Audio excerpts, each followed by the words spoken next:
Ooh. That's scary. I'll stand back here.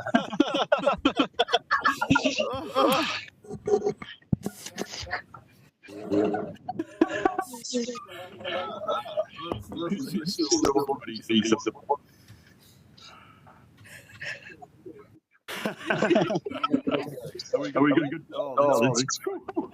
It's volume only. And now I'm getting feedback.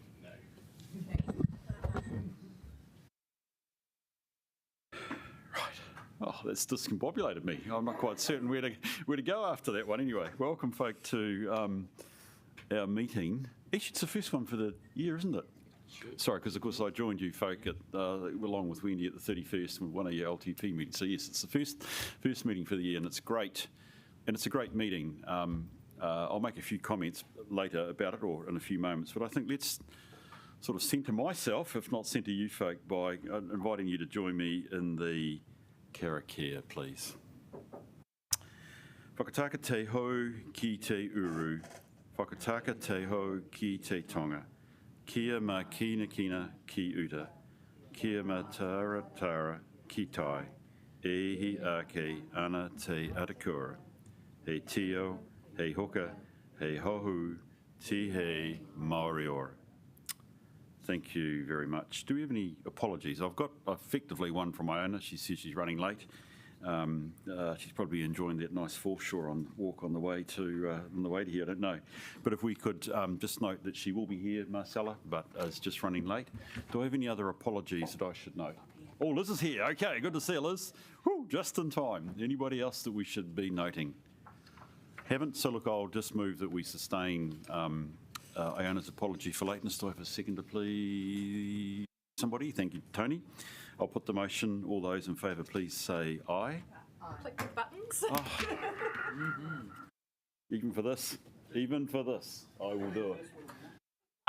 What's that, sorry? First wheel. Yeah. I've got the technology. Yeah, you're right. That's exactly right. Mate, even Auckland, we didn't have one of these machines. It's the only Mine's not working. But I know you can. Liz, I should. That was a terrible comparison, wasn't it? Yeah. Okay. I seem to remember one year I had trouble one meeting trying to remember what we even call it. And I think Tony, you helped me. It's called a remote. Yeah. Look, declarations of interest. Are there any matters in front of us that you are concerned about your interests? I would be surprised, so that's fine. The minutes have been published previously by Marcella on our documents diligent. So I'll move from the chair that we approve those. Do I have a seconder, please? Thank you, John. Is there any discussion on their accuracy or correctness? There be none. I'll put the motion. All those in favour, please move their buttons. Thank you, Stephen. Oh, gosh. That's the only reason you're here today, is to make certain I use the remote. We've had a good meeting. Right. Are there any matters? Sorry, there have been no matters raised with me, Marcella, that should be, that aren't on the agenda that we will do. So, members, I don't think there's anything that I've been informed of by anybody. Public participation, I've got no indication of any public participation. Right, that gets us into... G'day, Laurie. No, nice to see you guys. Thank you. Good to see you here. Look, just as we start business, it's a very... I just want to firstly thank Stephen and team, probably as much more the team, Stephen, for a very good agenda. I thought at one stage I might open by saying it's a boring agenda, which is very unfair on those that are going to present this morning. But I just want to reflect very quickly that actually a lot of our work tends to be at the risk or even the issue end of the scale. But there's a lot here today which is really important for us as a governance group, which is about assurance. So it's the feedback on the internal audit work. It's the work that our auditors are doing to provide assurance around the consultation document, ultimately the long-term plan. These actually are the positive side of dealing with matters, and consequently, I'm keen that we see this in the right light. That even though this might be just seemed like we're wrapping up a whole bunch of things, they are important because ultimately we want to use this information to reflect a broader level of assurance to both yourself, clearly, as key members of council, but also your colleagues for whom we're working as well. So if I could just keep that in mind, it does mean we'll go straight into 2.1, which is indeed the report on the financial year 2024. So Karina, Karen, and I think Laura, you'll all come up front. I'd welcome you up here, and we'll take it from there, please.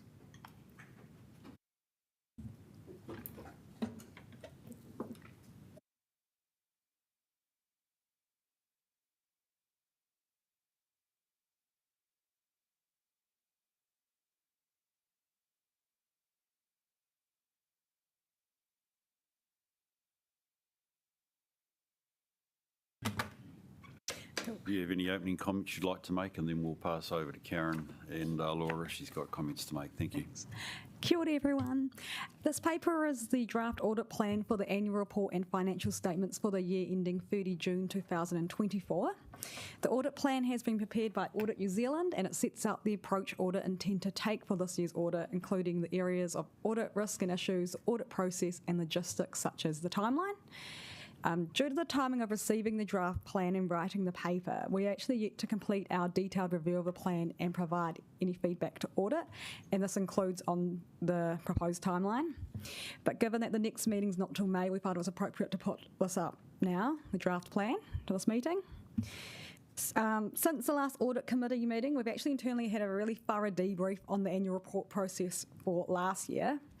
And while we managed to deliver the annual report in accordance with our statutory deadline of 31st of October, we recognise that there are areas in the overall process that we can improve to ensure there's sufficient review time at all stages of the process, including for the Audit and Risk Committee. So this year we've got a more stable finance team, and we'll be focusing on good management of the audit report preparation and the audit timeline.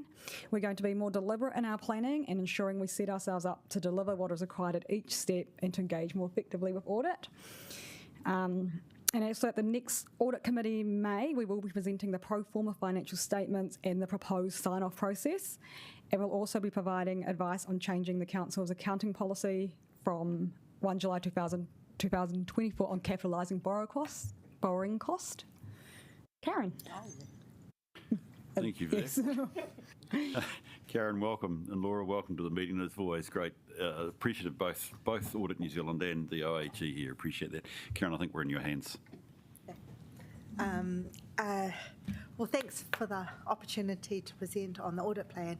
I'm really keen to get any feedback from you before we work with council to finalise the plan. Happy to take any questions. Okay, thank you very much. Laura, was there anything you needed to add to this at this stage? Okay, so this is draft, clearly, and I mean, I think you were indicating that, and I think as you said, Karina, that management still were yet to be able to put their final imprint on this, so we've obviously got a draft thing, so part of the resolution is that you give me, along with, I think, is it Andrea or Stephen, some capacity to actually clear the finalised arrangements which need to happen well and truly in front of our May meeting. So I understand that. So thank you for that. So yes, questions, Ray. Yes, I'm just reading through. You've got down here. You're having discussions with the auditor of Wellington Water. Was there anything? Is there anything out of those discussions that are of concern at all? Nothing of a concern. The discussions were around the measures that we have selected as material measures for the Wellington City Council audit, the timing of when they'll be able to provide us with assurance on those measures. We presented our proposed timetable to them to help them plan their work. Thank you. Thank you. Any other, Tony? Oh, sorry. Well, look, I've got two or three questions, Karen. I'd like to get some clarity on as we go through, which I think might be helpful for the rest of the committee to consider as they go through as well. So obviously I'm interested in the areas of your focus on the audit. It's not that gives rise to any special or extra assurance, but clearly it's indicating that from your external perspective, which I respect, there are some things that you're really keen to focus on, and I think that's important for us to understand. So, Ray, I just take on board your question and the point that actually up front here on page 14, we've got a couple of really key measures which have challenged us to be able to satisfy audit in the past, and for good reason. As to whether you could put an unqualified opinion. So the greenhouse gas and indeed the complaints system will again be a key focus for you. Karina, I'm just looking at those and just wondering what our chances are for positive movement and being able to report those. That's a question. It's not binary either, I know, so very, very happy to understand where you think we're heading on this one.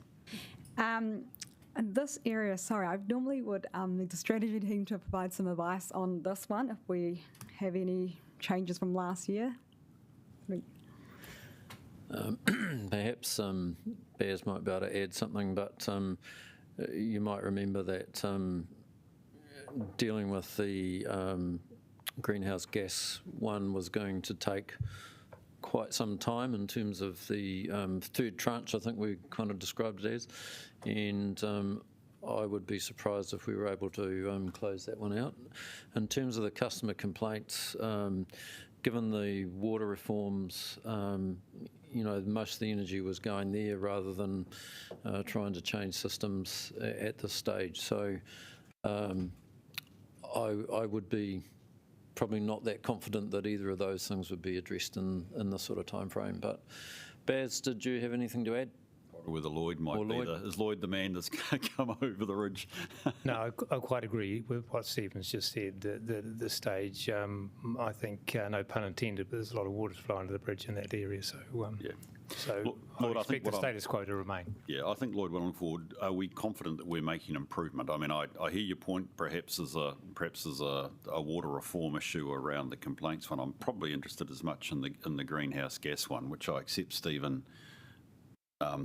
Chances are over tranche 3 we're going to struggle, as will any council.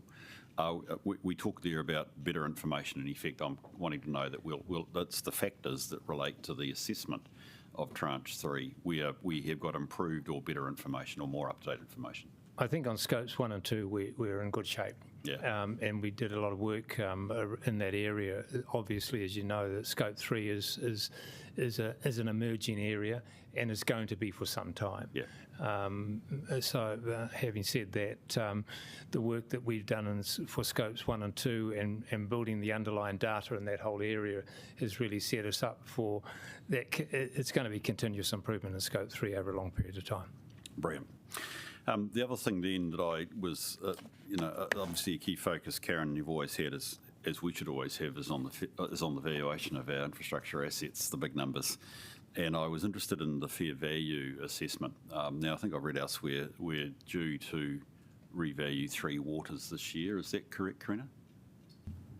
Yes, so that's one of the things me and Karen have had a quick chat about. There needs to be another area of focus to pull out the water assets as a revalued one, not fair value assessment. Not as fair value.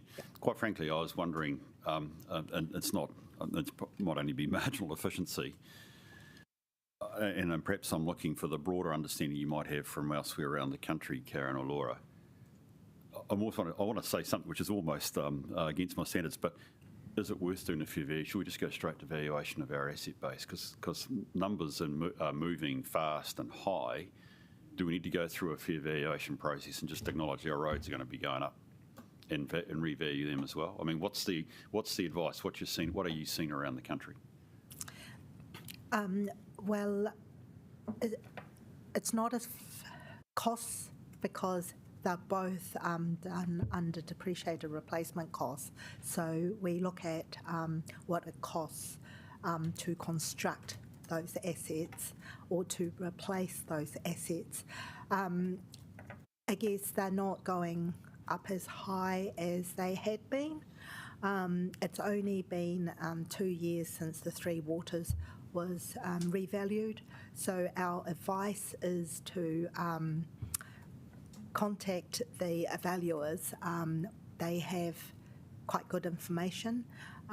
Also talk to the business units, because you can make an assessment based on contract prices as well. And also, we had a couple of years ago introduced a policy whereby if you complete a fair value assessment and find that prices have increased significantly, you can use an indexing approach rather than fully revalue your assets.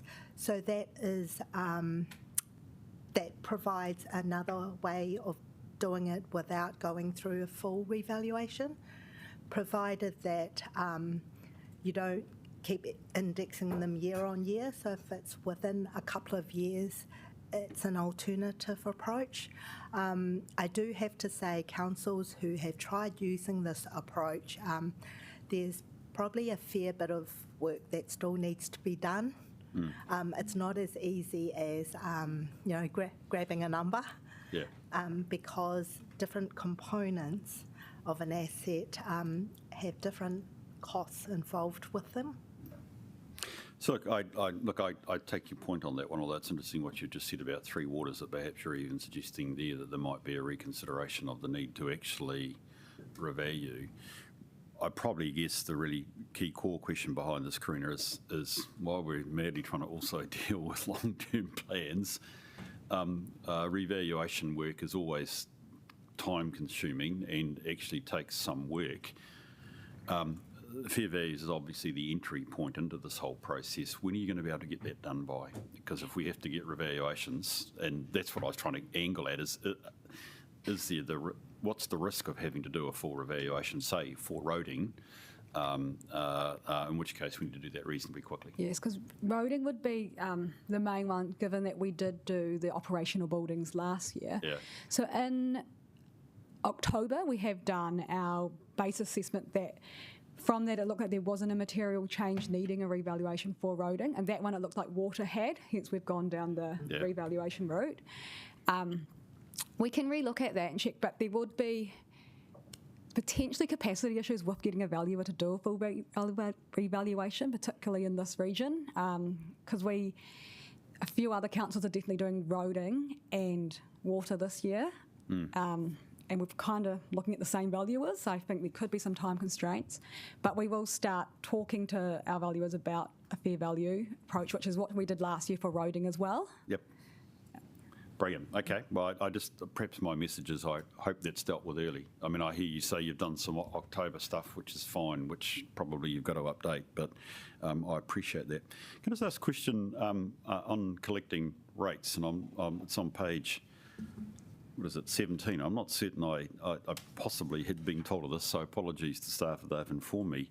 The collection of the GWRC rates and the error, that's our error, is that right? I can answer that. Thanks, Andrea. So the error was one of Greater Wellington Regional Councils in terms of the information that they had provided us. That's right. They had actually not provided us with the updated information. And so while the total amount of rates were collected was accurate, the split between commercial and residential was the key concern. So we have put processes in place to ensure that we're double checking that as well to their rates resolution. Yeah, thank you. Appreciate that, and that's really helpful. Holidays Act, I suspect we'll come back to under probably John's report of somebody going up, but I've got questions around that.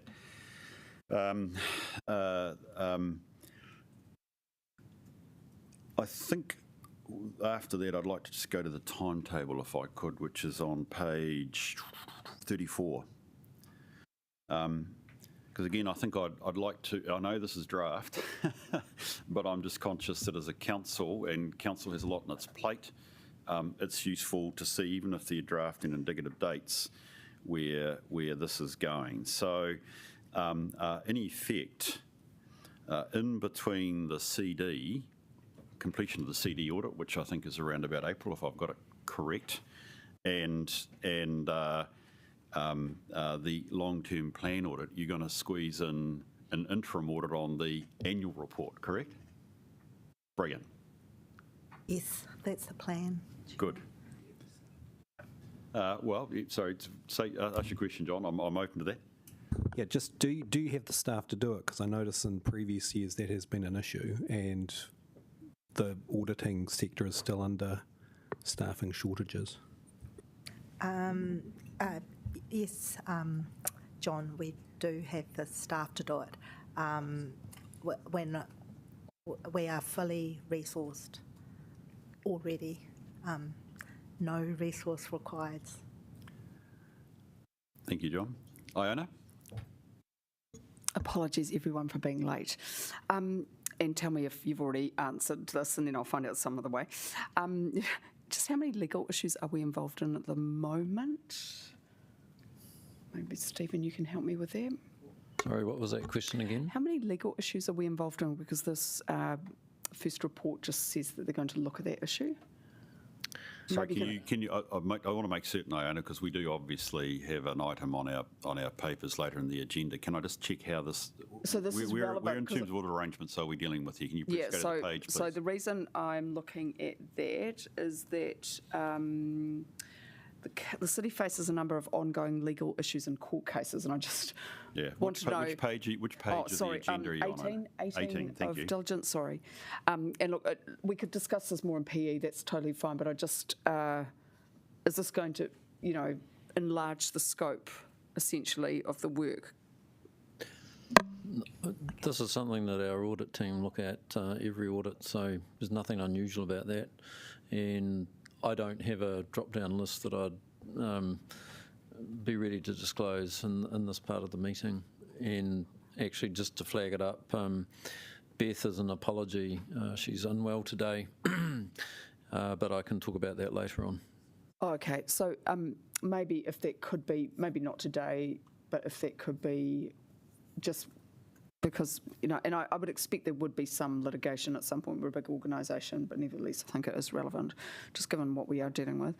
And sorry, Karen, has anyone asked you about this emphasis of matter around the water services? No, they haven't. So, look, it's obviously not under our control what's happening with government policy. So is this something every council's going to have? Yeah. Yes. Okay. And every council, where relevant, so regional councils. It affects all councils, doesn't it? It doesn't affect Is that the water Greater report? Wellington Regional Council? So yeah, Greater Wellington, but none of the other regional councils. But all the other councils in the country, all the TAs. Okay, so it's clear that it's not something we can control or anything like that. No. Yeah. It's just the timing of when further decisions and legislation's expected to pass. And just the last one about the data sources for the climate emissions. I think there's another report which says where they're going to get the source from. But are you basically just indicating that that's still a cause for concern? Yes, we've been hearing that it's likely to be the case. Okay. We may have discussed that before you came in this case, Iona, which was actually, have we got improved information? But we're recognising scope 3 of the reporting is still problematic, even though we'll have better information. But I think if we have better information, Lloyd, it'll be good for us to be able to reflect that through the annual report as to the basis, clearly, of its preparation. Thanks for that, Iona. Any other questions? Let's go back to my agenda. Sorry, not my agenda. The timetable, and just close that one out. So, in essence, an interim audit done pre 30 June this year, Then we have got a normal process of draft financials. That doesn't include the committee's work, but we'll deal with that with the work program at the end when we plan to meet over those draft financials with feedback so that it can be finalised and adopted in October. That sounds good. It's a pretty normal year, and nothing is going to derail us, is it? No, that's good. That's great. Now, look, just one other question. Oh, sorry. Yes, Wendy. Sorry, just get myself sorted here. Yeah, just on the timetable, just a question about when we might expect. It's not probably, you've got the audit opinion there on the 18th of October, and then it's issued on the 24th. A report from you on the status of the audit and key issues, not necessarily the management report, which is covered later. Would that, the time frame for that would be good to have in this? Perhaps before Karen answers that, this is the bit around the timetable that we're still yet to tidy up to make sure it aligns with our committee meeting structure. And you might remember last year it was a bit problematic right at the end. That's right. In making sure there's time for this committee, but also the long-term plan, finance and performance committee to also discuss it. So that's the bit of this timetable that we were highlighting that we really want to have further discussion and settle. It's got a little bit more work to do at the tail end. Yep.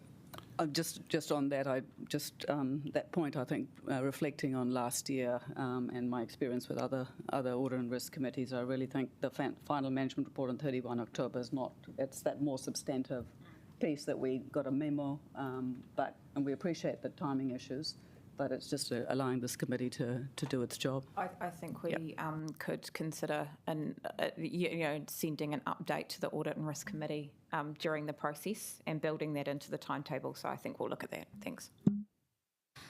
Thank you. Appreciate that. And look, one final comment, or not comment, but just perhaps observation. Look, I've glossed over page 27, which has materiality. Probably because it's just normal, but for my colleagues, I just wonder: are there any questions around materiality? Just give us a snapshot as to how you arrive at materiality, Karen, just so that my members of the committee can understand, please. How we arrive at materiality, so we look at how big the account balance is, so it's pure quantitative. And then we look at it qualitatively, so the nature of the balance. So if I use Councillor Peanut's when she referred to contingent liabilities, so contingent liabilities, no matter what the number is, because sometimes indeed you can't put a number on it because it's unquantified. By its very nature is something we're interested in because it does require judgment as to what part of the financial statements it sits in. So if there is uncertainty and there's not enough information, so it's got problems with reliability, then it may sit in the notes to the financial statements, so it's not booked on the balance sheet or the income income and expense statement. And also there is management judgment in terms of how it is described. So that is an example of a qualitative material item that is of relevance to the audit. Last year also, some of those contingencies could also be considered post-balance date events, whereby we track the progress of those right up to signing date. In setting materiality, we look at the size of the item, the nature of the item. We also look at the council's control environment and also systems and controls, and based on our assessment, we then determine the approach to auditing that balance. Thanks, Karen. Karina, we also have to have a sense of materiality in the preparation of the financial statements. What's our materiality? Again, we don't really take a number. We're obviously quite very risk adverse, so I thought everything why you said really you is were meant to, assessed. but anyway, keep going. No, everything. We are quite risk adverse, obviously, and we'll try to book most things we can. It would be very low. We don't. It's definitely. I know that number is very large when we look at it from the PPE perspective. It's like in the billion, but it's very low millions that we would actually look at. Look, it just reflects, colleagues, the nature of preparation of financial statements. I mean, in essence, you're saying here, any matter that's under $1.2 million you won't raise with us. Well, actually, you probably will. But actually, you're saying in the long run, it's not going to influence the readers' minds. And I think it's just important that we recognise not only the recording of past transactions, but also the estimates that come in. And actually, the bottom line is going to be fairly reflecting our bottom line, but it won't necessarily be dollar for dollar the right, most accurate number. That's not what we're doing it for. Okay, appreciate that. And obviously the key judgments which are left for us out of this use of materiality, either your side, Karina, or if I can put it sides, or your side, Karen, we'll have a full discussion in the way that actually, Wendy, you're asking for. We make certain that we fully know at the time when we need to recommend adoption of the accounts what isn't in the financial statements, which is important. Hey, that's brilliant. Any other final questions, guys, before I wrap up this side? John? Although the materiality level is very high and it is relevant in the financial standards and reporting situation, I will draw attention to the wider public sector considerations that you will be looking at as well around effective and efficiency operations. So you will be looking at that. Appearance of a lack of probity, which is a key one, of course, and also the appearance of a lack of financial guidance as a result of any omission. So those are, while the materiality is incredibly important on that side, there are other items which you look at as well. Yes, thank you, Councillor, for adding that. Just winding up the expectations, Karen. I agree, because I mean it's a really important part, John, of the management report, is actually your views as to whether you've found any of these matters. So thank you for raising that, John. That's really good. Can we move to the recommendations, please, on page 10? We receive the information. We note the draft plan, and we've had a very quick acknowledgement why it's still draft. And you delegate to the Chief Financial Officer and me the ability to finalise this off. Can you give me a sense, Stephen, when, or Andrea, when that actually should be finalised? Because I would like to be able to give, I'd like the finalised letter to be circulated to the committee. I'd just like to give them a sense of when that might actually occur. We're aiming to provide feedback in the next couple of weeks to Karen. Yep. So depending on how that goes, it should be within a month. Okay, so before the end of March, I'd like to say before the middle of March, we'll send out to the committee the finalised arrangements and probably between me, Andrea, and Karina as to whether we need to consult further. Otherwise, we'll finalise it off. Brilliant. Okay, so with that, I'll move from the chair that we accept this motion. Do I have a seconder, please? Thank you, Ray. Is there any discussion on the motion? We're all good? Please take your remotes and vote. I'm a slow learner.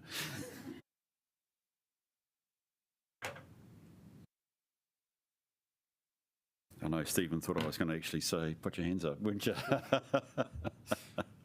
Thank you for that. I don't suspect you guys are going away, because we now have the next item, 2.2.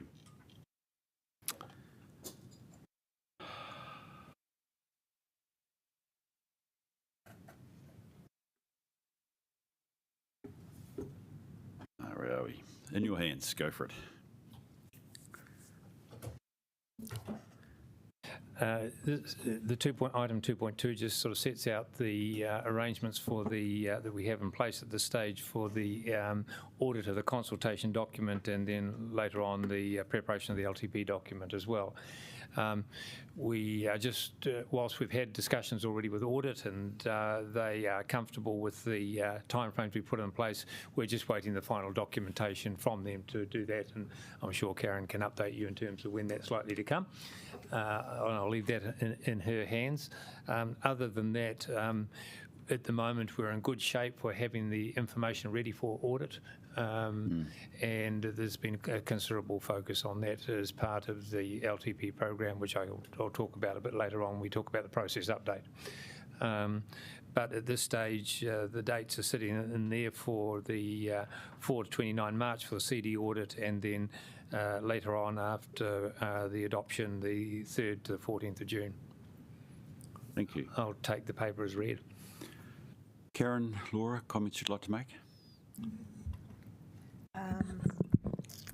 The comment I'd like to make is we have had good engagement with Council to understand some of the governance processes around the development of the long-term plan, and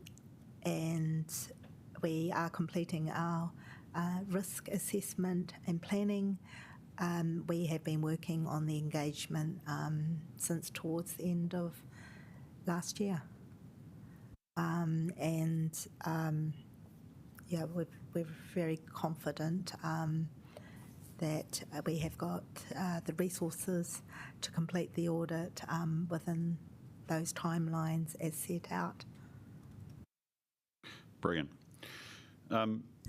Laura, just I think it might be just useful to remind us what the OAG Hot Review is going to do, please. Yes, you read my mind. Is it the same as last time round? Is there any particular focus you guys have got this year? Yeah, it's pretty similar, but just to explain. So obviously the annual audit every year, looking backwards, what's already happened. Arguably, that's easier than trying to see what's going to happen in the future, what's based on assumptions and so on. So the OAG conducts a hot review, and that's all councils that are producing a consultation document for audit for this round. So not just Wellington City, all of them. And that's to go through the auditor's summary of the work that they've done, particularly focusing on those areas of focus that are in the paper as well, and what evidence supports their conclusions, so those assumptions there. And it's just an extra layer of support, given that the nature of the LTP audit is so different.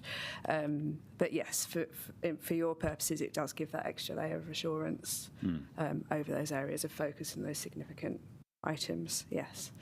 And as always, it's for a quick turnaround, isn't it, on you guys? It's not going to delay the process. No. Good, thank you. No, So but we'll make sure that it's built in sort of a week or two before. No, look, and I appreciate that. I should be careful because I probably have an interest, given I instituted the hot review process. But thank you.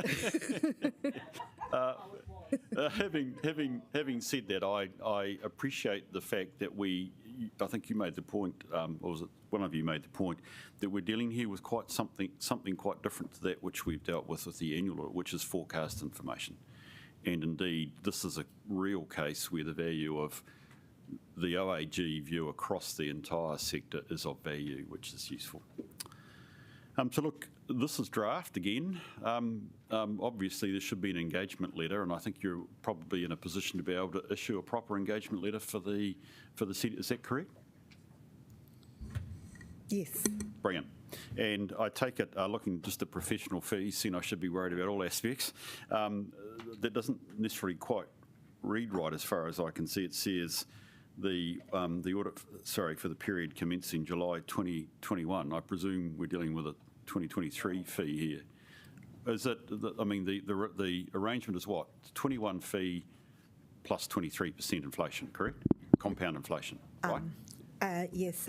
So sorry, Chair. I just had a typo in there. It's meant to read 2024-34. So that is the proposed fee. So 189 is the proposed fee for the 24-34 audit? Yes. Yeah, which is the old 21 fee with 23% compound inflation? Yes. Right, thank you. The old fee was about 160,000. Yeah. Brilliant. So look, for clarity for the committee, the Auditor General convened a number of meetings.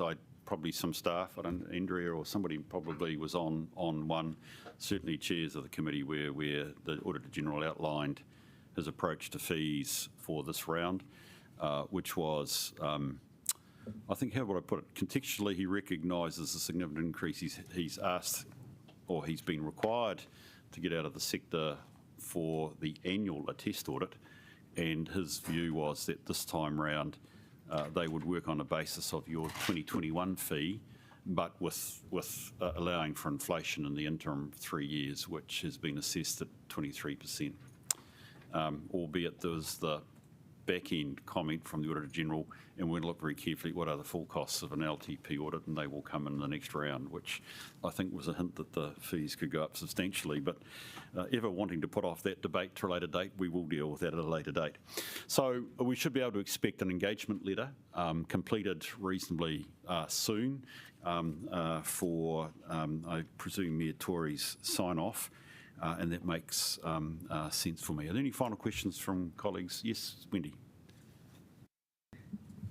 It was just a question, really. What's holding up the engagement letter? Veto.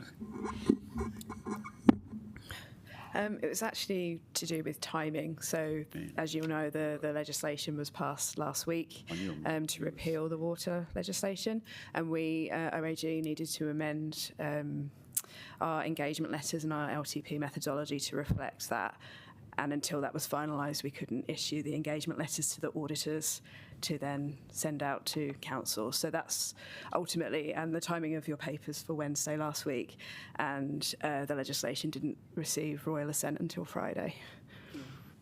Just more, I guess it's probably reflecting on the audit plan and this this letter. It's just making sure that we do get these sort of core disciplines, if you like, on track, so that we actually see the information. And I definitely know that context, appreciate that context, but also whether there's different ways through it where you can see a draft and say this matter is carved out because we're still working our way through it, so that the committee can see, get that information with the officers having had time to look at it too. So look, just coming to this over the last year or so, it just feels to me that this is an area that would benefit from all the work that I know is going on to try and make the process go a bit better, which is Karina's point earlier, but just really sort of endorsing and encouraging that focus so that this gets to a place where it's better practice.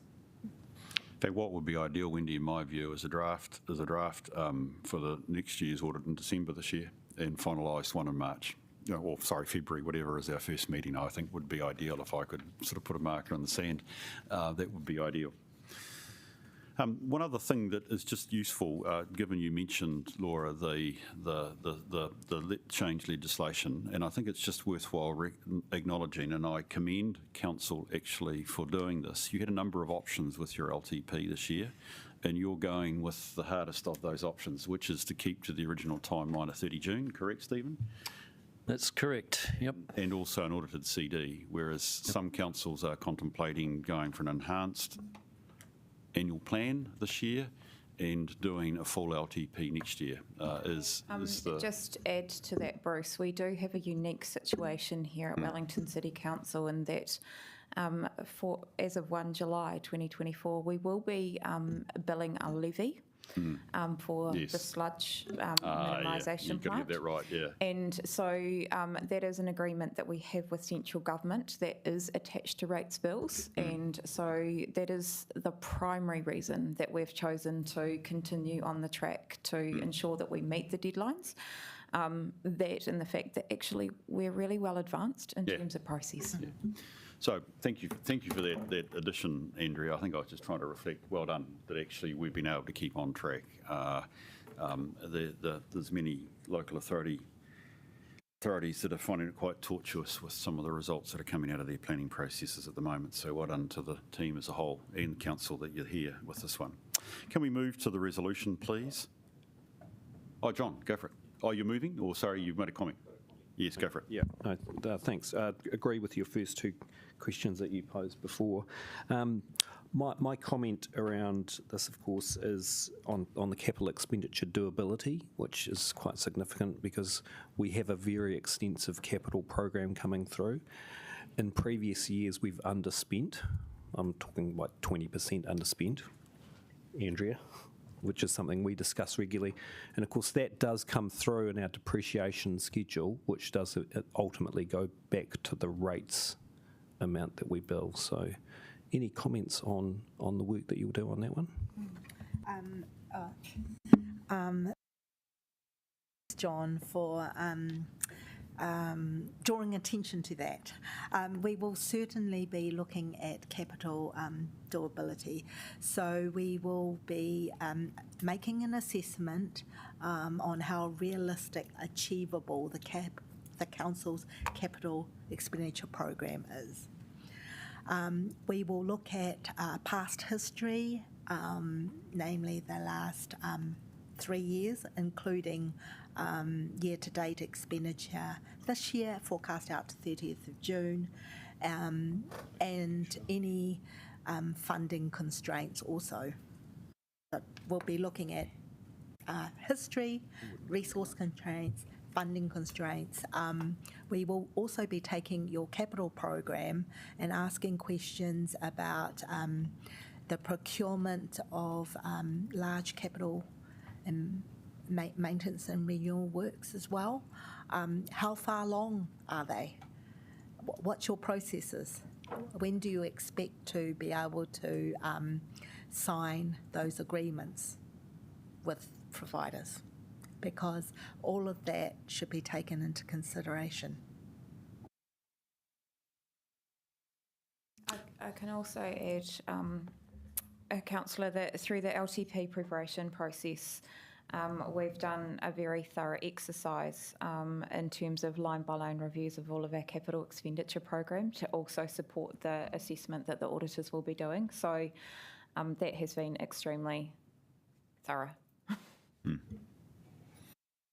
Thanks for the question, John. It's a really big part of any LTP forecast is actually what we can deliver. So I do appreciate. I know it's good reason the auditors should be there, and actually that reflects the while it's an external review, the value that actually somebody externally is actually saying, yep, we can see why you've landed on this number. So it's very helpful. Right, final roundup. We're good. Go. Can we go to the resolutions, please? Which is that we receive the information. We note the memo and we delegate, in this case, the Chief Strategy and Governance Officer and myself and the Mayor, because she's got to sign off the engagement letter when it comes in. Again, I'd like an indication, when will that occur? Is that we're in the sort of same timeline? It's going to be with us in a week or two, correct? The final engagement letter? Yes. We've got all the information we require. We've just got one more meeting on the most recent consultation item, which is for the three waters, in particular drinking water and other critical asset spend. So just like to be able to have that meeting before we conclude on our view of the risk and issue and our complete audit response in relation to that. So that meeting has been scheduled already for next week. We expect to be able to issue the letter as soon as we have had the meeting. Good. I think I'm just echoing Wendy's expectations that we keep our noses clean over things that are reasonably functional. So, so it sounds like a bit like the arrangements letter for the annual audit. I would hope that the committee could see a finalised version. That sounds like mid-March. Okay, Stephen, I'm not putting you guys in the gun. No, that would be our expectations as well. Great, thank you. So can we, we've got the resolutions there again. I'll move from the chair that we move all three in one go. Over, seconder, please. Thank you, Iona. Any discussion on the motion? Being none, I'll put it. Take your remotes, please. I'm in front of you, Marcella. I'm going fast. Yes, I have voted. Brilliant.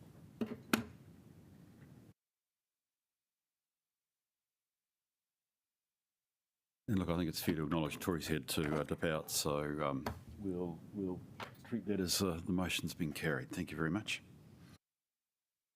Can we move then, please, to the update on the long-term plan process, which is probably, again, similar people talking to us. Thank you. Thank you, Chair. This update really picks up where we left off at our last presentation to you on the process of the LTP.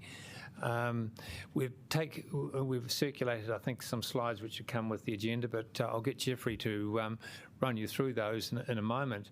Just in terms of introducing those slides, just to think back when we first started this process over 2 years ago, and we'd had a good hard look at how we went about our LTPs, and remembering, of course, an LTP is a very statutory-driven process, and there's a lot that sort of sits in there. One of the things that we wanted to do was to go into this LTP and upgrade all of the underlying infrastructure which sort of sits around an LTP, the policies, the financials, the processes and so on, which sit under that. And we've done a lot of work in that space over the last 2 years, which we believe is standing us in good stead. We've run a strong process right throughout the exercise. We've had a really good support from our steering group, which has been all over everything like a rash, and that's appropriate and as it should be. So I think one of the important things is to reflect on this one is we are in a lot stronger position than we historically have been in terms of our LTPs and the underlying infrastructure which you have to actually have in place to make an LTP work. Just with those comments, I'll hand over to Jeffrey just to talk about the update of where we are now. Thank you, Jeffrey. Yep, thanks. So I'll knock through these pretty quickly. It's probably more an opportunity to ask questions as much as anything else.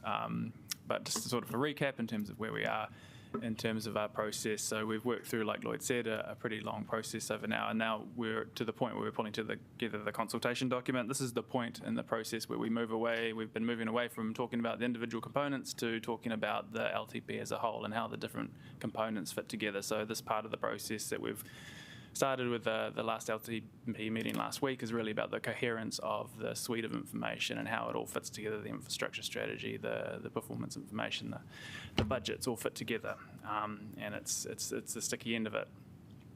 So in terms of an overview, that meeting last week with the LTP committee really was a critical point in the LTP process. We've now got to a point where we've agreed the supporting information around the LTP, all those critical components of it, and also importantly had some confirmation around what are the key issues for consultation to help us build the CD from there. So it's really that critical point. We're now moving into a place where we are focused on pulling together the consultation documents, or reflecting the decisions taken last week into the CD and building out the consultation material and the engagement planning, and also obviously focused on working with our auditors around getting that audit information and making sure we've got a good assurance processes for elected members and for the community around the information that we presented in the CD. So that's really where the focus of the program is now shifted to. Just a couple of points around what's changed since we came and talked to you last. So most obviously, we've had some decisions and changes around Three Waters and the Let's Get Wellington Moving program.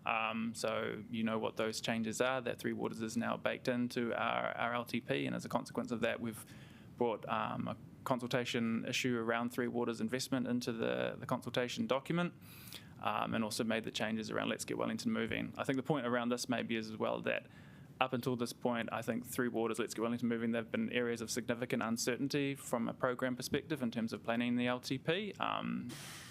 With these decisions taken now, some of that uncertainty is removed. So sort of the risk profile too, from a program perspective in terms of having certainty around process and timing, has diminished a bit because we've got some clear set assumptions around these areas, and we can move forward with our planning based on those. And then the other, I think the point there at the bottom around the process changes, you've already talked to Chair and Andrea around, we've had, through the Three Waters reform, there were options around the program and process and how we approach consultation and the timing. And as said, we're continuing with the LTP process as it is, a consultation document that's audited into the timeframes for the reasons that Andrea sort of talked about in terms of the critical timeframes around getting that levy information in. And the advice we've had from OAG and others around what the risks and benefits of any changes to process are, which we can talk to if you have questions about that. And then, so in terms of an audit update, so there's sort of three key parts of the process from our perspective around the auditing work for the LTP. There's the cold review consultation document and the audit itself. So we've moved through and done that cold review part of the process. So that really is, it's an informal part of an auditing process where it's partly around us getting feedback from the auditors around some of those core components. So things like the infrastructure strategy, giving early visibility of it and getting some feedback to make sure we're well positioned for the consultation document audit itself when it comes around. And so part of that is around just making sure we're sort of managing the risks of any delays and getting early feedback and engagement. And it's also, I think, partly about familiarisation for the audit team around getting an understanding of the issues. And so a big part of the cold review is not just document review, but it's, as Karen already mentioned, having those meetings and conversations around what are the big issues, what's driving our LTP, so they can get a familiarity with it, help build up their understanding in the engagement letter, and just hopefully make for that consultation audit to go smoothly and to time and to manage any risks around slippage there. We're going to move from 4th of March into the consultation document audit itself, so that's the more formal part of the audit process. We're well positioned for that, as we sort of Karen's already talked to. We've got a good plan in place. We've got the information, early information and conversations happening, so pretty confident around that audit process. And then at the back end, obviously, we have the final audit of the LTP document itself in June, once the decisions are taken, and it's about that match between the material that we talk to the community about in consultation and making sure that the documents reflect that information and also reflect the decisions taken through final deliberations.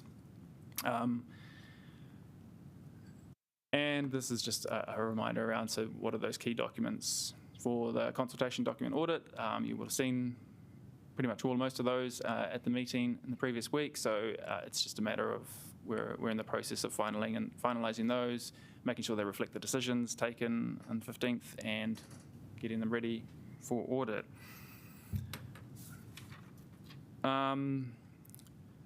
Next steps, you will have seen this slide last week. Effectively, the 25th of February is today. We move into a pretty tight time frame now in terms of the process and moving through. So agreeing the consultation document on the 13th of March is critical. And then the final adoption and approval is on the 10th of April to sort of launch consultation process, and then moving into the deliberations. I guess probably my point would be around sort of in terms of the overall risk profile of the LTP program and where the risks lie. Like I said, some of those uncertainties have a bit more certainty around them, so the risk there has reduced, but what remains as a risk for the program, I think, is around just the timeframes. It's still a very tight process with a relatively low opportunity for slippage, and so that's kind of the key risks that we're really focused on at the moment in managing the program. So one is around making sure that audit process goes very smoothly by having a good relationship and sharing information and getting that process working well. The other obvious area for focus for us is around the consultation process itself. We anticipate a significant amount of consultation feedback on the LTP, given the nature of the proposals and questions we're putting to the community, and so we're really trying to build up some robust planning around how we manage that consultation process, make sure that we can efficiently and properly review submission material as it comes in and have that information ready to turn around to meet these time frames when they come through. That's probably that biggest risk that we probably have in the process, which we're trying to focus on. Perhaps I could just add, Jeffrey, that probably all other councils are in exactly the same position in terms of this sort of timeline. I was speaking to Chief Executive of Greater Wellington. They're exactly in the same spot, and everybody is in this really tight time frame in terms of getting a consultation document ready for audit and then going out to the community. And it's pretty much, it's almost an identical kind of time frame to the last LTP and probably every other one before it. So there's nothing unusual about what Jeffrey's explaining. Every council's in the same position. It's just the way it is, I'm afraid. Thanks, I'll leave it Jeffrey. there. Yep. That's it. Thank you. That's very, very insightful, and I've got certainly have a couple of questions. So, folk, and go for it, man. Cool. Thank you, folks. And the question is, what do you audit? The process itself, or do you audit the consultation paper, which one is significant, which one is not significant? Which one do you? Thank you for the question. Our audit is of the underlying documents first. So that is why we've been working with council and asked them if they could provide us with draft documents, even if it's not perfect. It means that we can do some of the work early on, because the underlying documents, such as the infrastructural strategy, review and financing policies, significant forecasting assumptions, are the foundations of your plans, of your plan for consultation. So we have been doing that. We have also sought to understand your consultation items, the 3 that you have, what the options are. So come time to start the audit of the consultation document, we've done a level of work already, and we can just jump on to auditing the consultation document, your financial model, because we know what your assumptions are already. We can flow them, we can hopefully with a greater level of familiarity than we otherwise would have if we were only looking at for the first time on the 4th of March, see them flow through your financial model. So it's a bit like the annual audit, whereby we do an interim audit, we do a pre-final audit. So come to getting the financial statements, we're good to go. So we have been positioning ourselves so we are good to go, because the time frame is quite truncated. Like officers have said, it's actually no different from other councils. In fact, if I could say, I feel Wellington City way ahead of where it was last time, like phenomenally ahead, like no comparison. And also having good quality underlying documents is really important. Been very impressed with your infrastructural strategy, which is one of the first documents we reviewed. Even at its draft stage, we had concluded it was very good and it was promising. I've read the one that was in the 15th of February pack, and I was just saying to Laura, it's probably the best one I've seen in my whole time auditing LTPs, and I have done 25 LTP audits and 6 LTP amendments. So look, I don't say that lightly. I think huge amount of work have gone into this. Stephen MacArthur there has kept his promise in that he started the process after the signing of the 2131 LTP. Lloyd keeps saying he has a lot of scars on his back, so I was keen to ensure improvements were made from the last LTP, and for what I've seen so far, indeed they have been. Cool, thank you. A follow-up to that is, when you decide this is a significant for the consultation purposes and you say this is not significant, what do you base on? What is your basis to say that? And the second question to that is, example, when the consultation documents you receive gives an option, take the water case as an example, where you don't have an option of just saying, yeah, I support more funding to go in, but I don't support water meter. Do you ask that to be included as an option as part of your auditing as an advice, or you just said, oh, it's already ticked all the points, and what are those points? Okay, so you've got 3 consultation items. We have assessed them all as significant, so we will be looking at all of them in detail.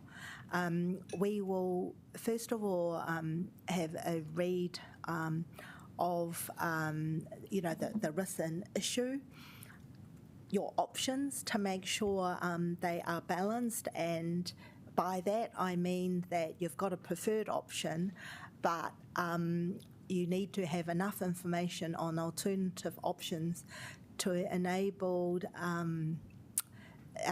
person to evaluate the options. You also need to clearly articulate what the impact on debts, rates and levels of services are. So that's what we'll be looking for, and we will be asking for information to support what you have in the document.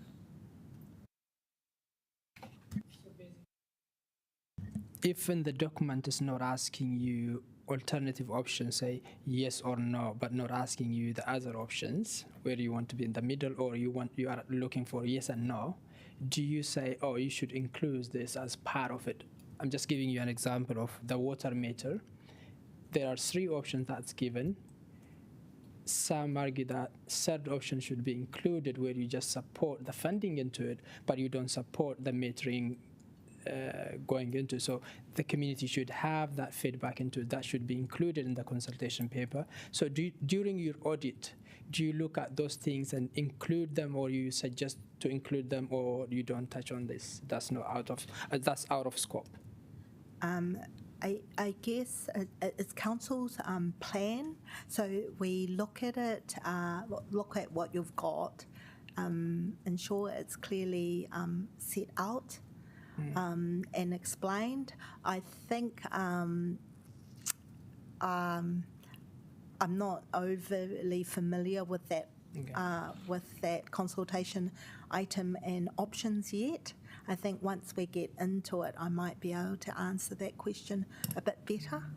Okay. Yep, maybe I could just add, from my experience from the previous LTP, certainly through the audit process, it led to changes to the consultation document. So the example there was, I think we consulted on waters in the previous consultation, and through the audit process, a number of a volume of additional information was requested to be added to the CD in terms of making sure there was adequate disclosure and information available to the community about the options that were presented. So certainly the audit process will and can lead to changes to the material presented in the CD. That helps. Does that mean we can make amendments coming March when the paper comes back before it's go out for consultation? The decision making on what the consultation issues were and processes was really last week around the 15th, and so managing that process through to audit now is really around just confirming that information. It would really be responding to any issues raised through the audit and dealing with that on the in April. Yep. Thank you, Newton. Tony.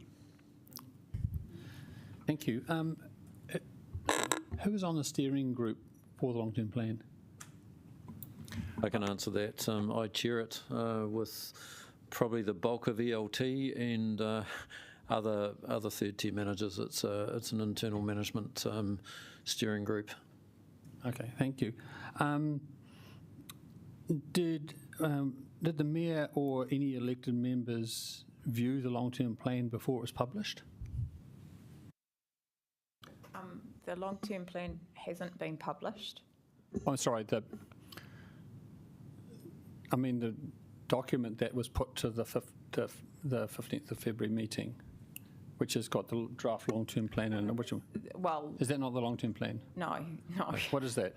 Well, that's the underlying information that forms the long-term plan. The long-term plan won't be in place until you have adopted that post-consultation. Okay, so the underlying information, no, that's based on officers' advice. So no elected members or the mayor did not see it before it was published? No. The underlying information that was put to the meeting.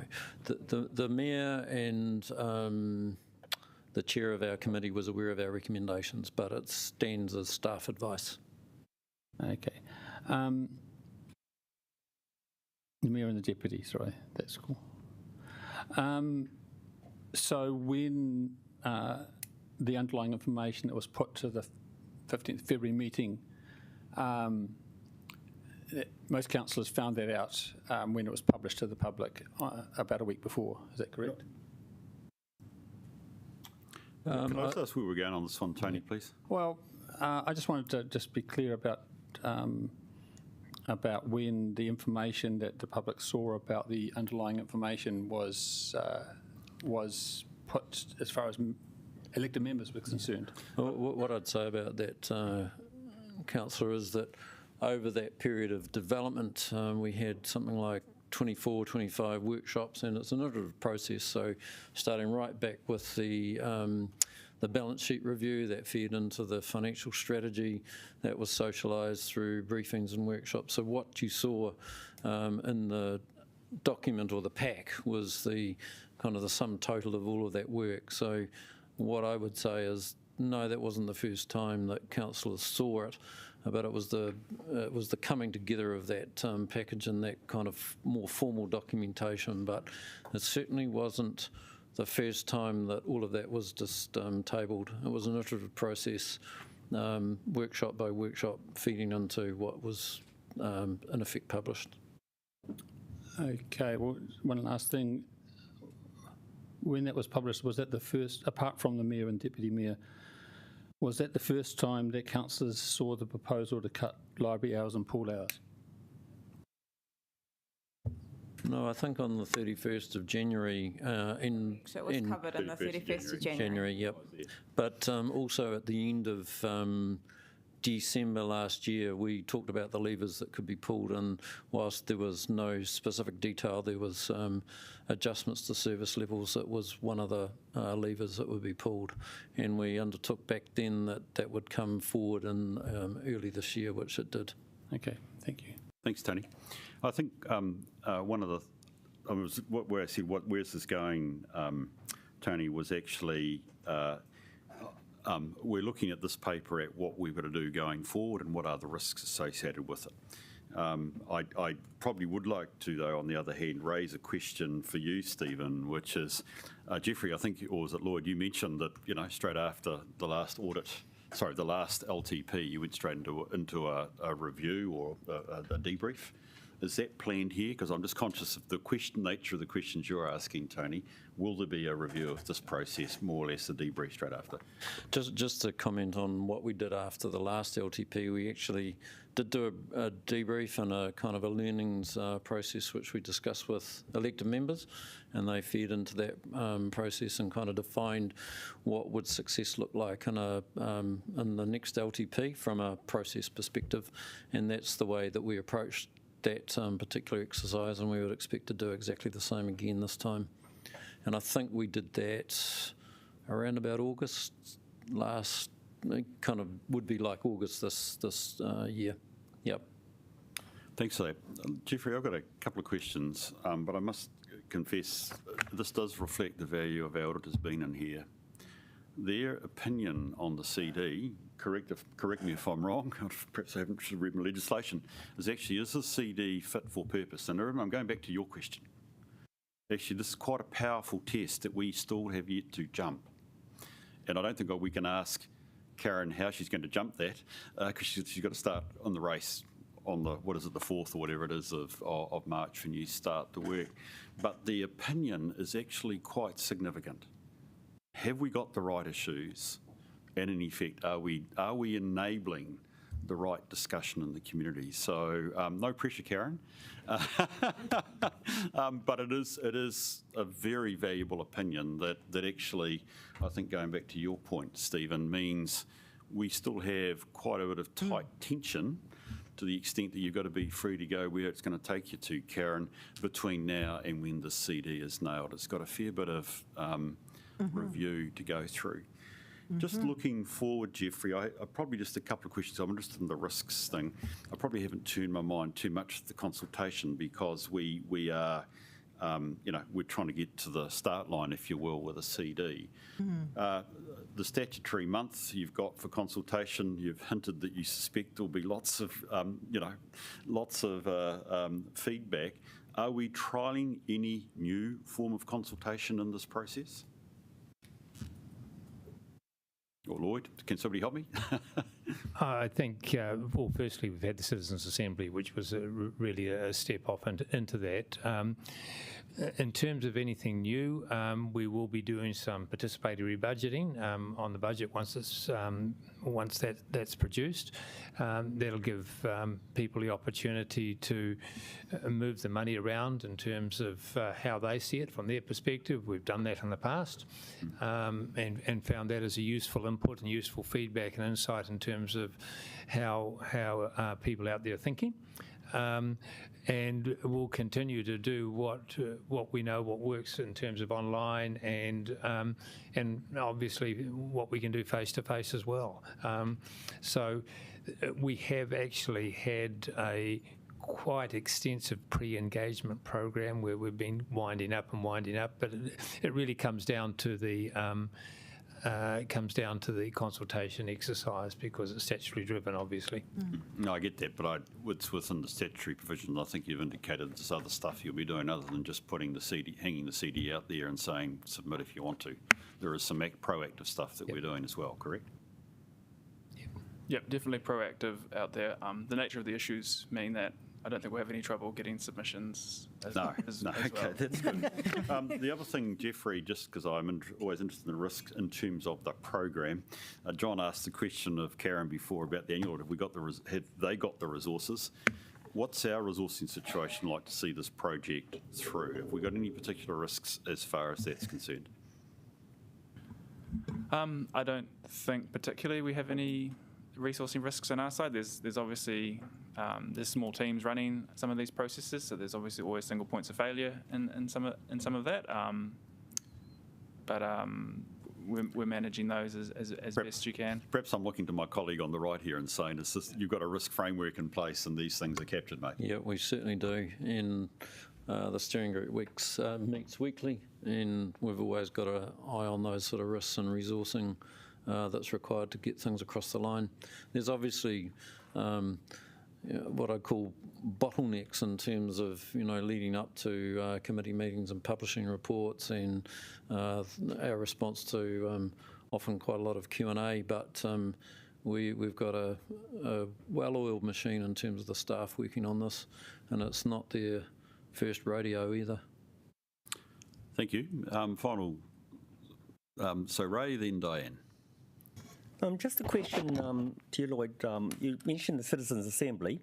Is it the intention of this council to actually go back to them with any questions, or what part will they actually play in this leading up to consultation? Well, you will have noticed that in the supporting documents that we issued to you last week, that the Citizens' Assembly recommendations were put through and there for you to consider.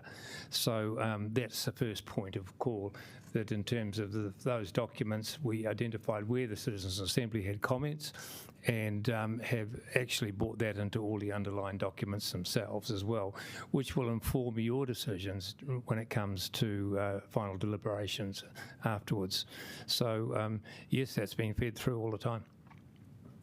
Thank you, Ray. Diane. Just two questions, if I may. Just following on from the Citizens' Assembly, my understanding is that there wasn't a picture painted to the Citizens' Assembly around the city's finances. So the feedback was based on without understanding the state of the city's finances. Was that correct? I'm not sure where you got that from, Councillor, but my understanding is clearly our Chief Financial Officer went and gave the Citizens' Assembly quite a detailed briefing. All right, okay. Yeah, somebody who was a member said that to me. I noticed that Auckland Council have come out with their consultation, and they're putting forward 3 options, different rate increases allowing for different things. And I know in previous annual plan, and I might have been at the last LTP, we talked about having options, choice. So just wondered, was that considered, or is that just not how we do things here? I think the Auckland Council is taking quite a different approach to what we are, because and that will be a matter that the auditors will have to look at, and I'll leave them to talk through that. Auckland Council is taking an approach that Christchurch City Council took in 2021, where they didn't have any significant consultation issues or projects per se. So the conversation has centred around rates levels and how they can be flexed or moved. So that is the approach that they're taking. We have significant consultation issues as defined in our significance and engagement policy. So we're required through that process to consult on those. Thank you. Thank you, Diane. Can we move to the resolutions, please, which is that we receive the information.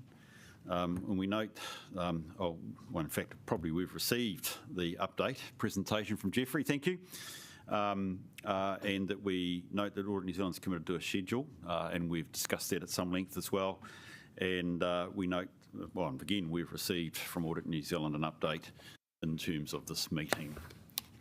So probably, Marcella, there are one or two words here, but I think for the sake of the meeting, we'll keep pushing on. I think they're okay to go. Do I have a mover and a seconder, please? Thank you, Liz. Thank you, Ray. Any discussion on the motion? Yes, Tony? Yes, thank you for that. I just have to note that while we've spent a lot of time on the long-term plan, I just want to highlight that the information we got around the details of the package that was put to us occurred in a very, very short period of time, an unsustainably short period of time. We only received as councillors the full package of what was in the budget a week, at the same time the public did, which was a week before the meeting decision. And a very large number of questions were raised about it because obviously the package didn't explain everything. And 18 hours before we started making our decision, we received the answers to those questions in the form of 57 pages of, responses from officers. It's simply impossible for people to understand information of the breadth of the long-term plan, which everyone says is very complex, is very important, and that, we started early, months early, to try and get our heads around it. But when it came to the specific numbers, the specific elements of the budget, including like how much money we're going to save if we cut library hours, we only received that with a very, very short period of time. It's been a topic of discussion around the councillors.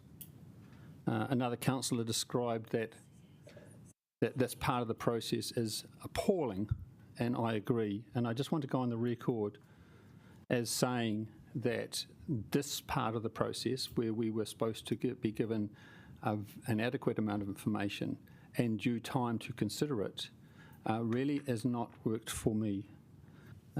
We still we've just had our process, our workshop around Let's Get Wellington Moving after we made the decision on Let's Get Wellington Moving funding. We've yet to have any real workshop on housing, which is another $1 billion investment. So again, I do appreciate the work the officers have gone into, and in particular when I have pushed to find the understanding behind the numbers, there is an understanding. The whole budget, I do believe, has integrity, but just as a member who's responsible for understanding and representing ratepayers to make sure that it's correct, I think we have missed a step. Thank you. Thanks, Tony. And as I reflected, I'd be interested to see how the review of the process goes. I'm sure your comments will be taken into account. Any other comments? Yes, Diane? Yeah, to the motion, please? Yes, I just want to echo Councillor Randall's comments. I found it really difficult in the short space of time. I went basically line by line because I didn't understand some of the stuff. I was really surprised to see that, close to $1 billion spent on social housing for the next 10 years was not even mentioned in the document to us. Other than it was only through looking through the spreadsheets.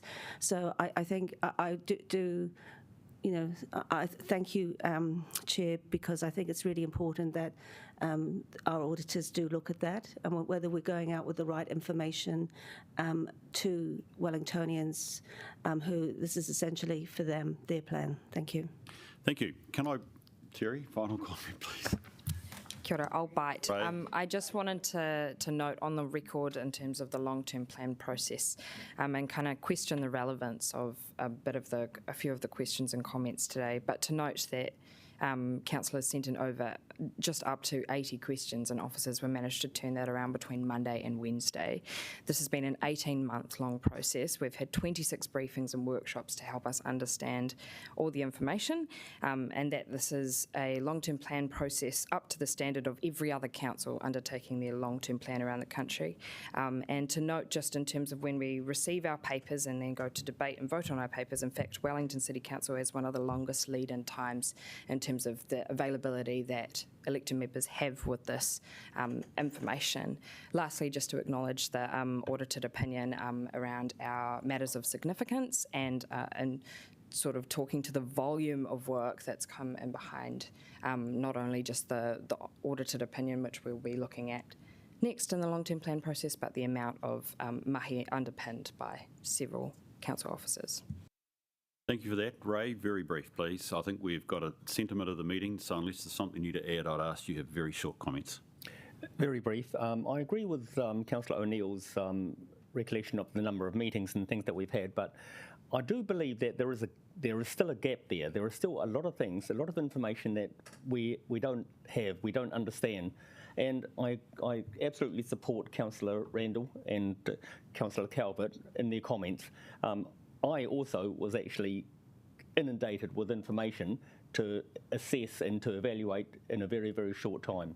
And so I think that our processes need to look at that. Thank you. Thanks, Ray. Okay, can I ask that we take our remote, please, and we vote on the motion, which I won't repeat, but we've got in front of us here, please.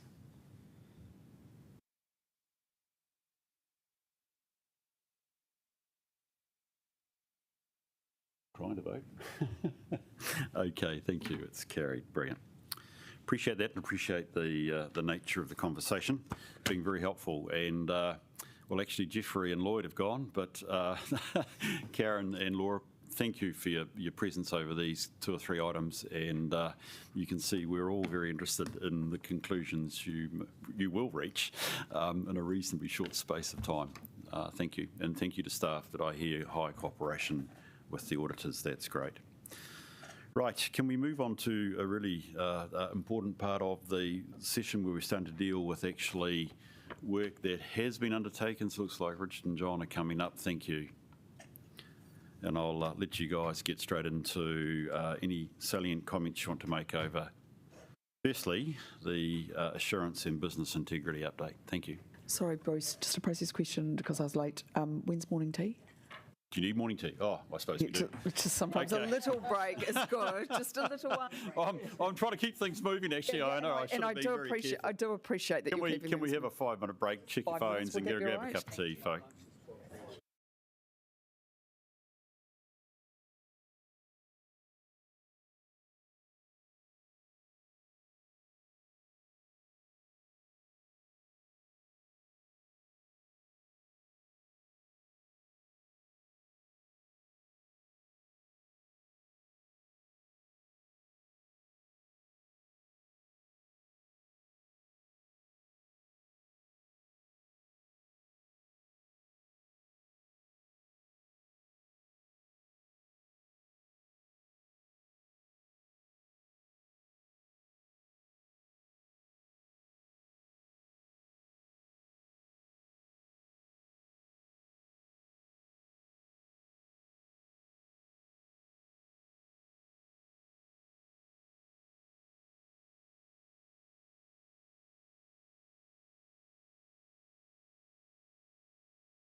Kia ora koutou.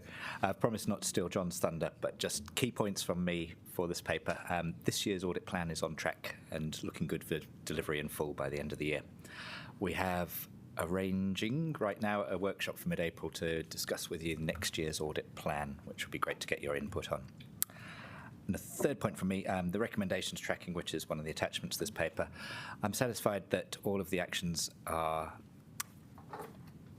planned. Those that have been extended are for valid reasons, either because they're more complicated than originally thought, or because resourcing hasn't been available. But there are no concerns from my perspective.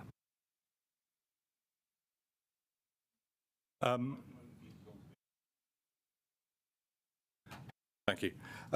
Just a few updates on where things have progressed since papers have been finalised.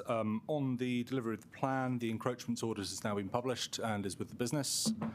The progress on recommendations, we've been able to close a few off, in particular around the financial reconciliations guidance to PSR staff. And third, just a kind of final note on the fraud risk. As councillors will be aware, there is a strategic risk profile on fraud. This piece of work kind of sits below that to provide a kind of bit more of an operational flavour on where our fraud risk lies. Marie. Iona. Thanks. Look, just two little questions of clarification. So the marinas, it says it's cancelled, has not been yet implemented. Did I miss something about why? So there was a paper at the previous committee where we discussed the implementation of a new process. I can't remember which one that was, that was required to be implemented before we could then assess the implementation and effectiveness of that new process. So the marina staff are still working on the new process. Once they've done so, we can factor that into our planning for future years. So just in the future would just be helpful, because sorry, I can't remember all the papers that we've just, and then sorry, the Haining Street one, so you think this was covered off by the audit? So that's the working with developers. Yeah. So the Haining Street recommendations were wide-ranging and are being implemented across the Te Kainga programme. Yep. As a result of that, and while those are being implemented, a future piece of work would not be appropriate because those recommendations are still being implemented. Okay, so again, it's just helpful because this is a public document, just to explain all that, and then that sounds perfectly reasonable. Thank you. My recollection, I don't know if I read it correctly from the papers, we will get a follow-up report on Te Kainga and Haining Street because we asked for. I know that. It's just because it says it was cancelled. It's just the language. That's all. Thank you. Okay, thank you. Any other questions? Yes, Wendy. Thank you. Just a question on the same page, which is where you've got an overview of your work plan and significant service contracts, where it says it's completed because you looked at it and said a full audit would be a more value when a contract framework is in place. I guess my question is whether the lack of a contract framework is recognised in the risk profile, because it's a in essence, you're sort of saying this is not the right time to do this piece of work because we don't actually have a framework. So there's an implicit acceptance of a greater level of risk because that. And I was just trying to get the interplay of how you think about that when possibly for future planning. It might be. I'm not sure if I'm explaining myself well, but. Well, no, I actually agree because in fact I was to Richard's comment about extended dates for implementation of recommendations. It's implicit that we're living probably with a level of risk that is greater than intended. So your question is can I say, is spot on. In fact, it even relates partly to my owner's marina question as well. What do we do? But I mean, if I be honest, your one about contract really sticks out because, this is an everyday, day-to-day thing, which we'd love to have assurance over. So thoughts on that one, Richard? Auditing in a vacuum where there isn't a framework is hard. I think where we're tackling this is probably through the next paper, which is driving improvements in our processes and controls, which includes the contracts framework, getting that in place, and then we'll have something concrete to audit. Okay, any other questions for Richard or John? I've just got perhaps a couple of observations and questions. I'm always I'm always keen to see where we stand with our recommendations and are they being closed. It's a bit what we just talked about. It's actually our best way to get some assurance that risk is being managed and minimised. And I looked at attachment 3, and I think probably the argument would be that the majority of these are actually closed. We're just waiting for the process of external audit to be able to confirm they're happy as well. So I'm very comfortable that you've put it in that form, John. It does say then, and I think we've probably covered them off, but there are I've got, I think, 5 things. The Three Waters complaint system, we've already discussed that in terms of the audit is outstanding. The greenhouse gas, again, we've already discussed that in terms of being able to report adequately on that.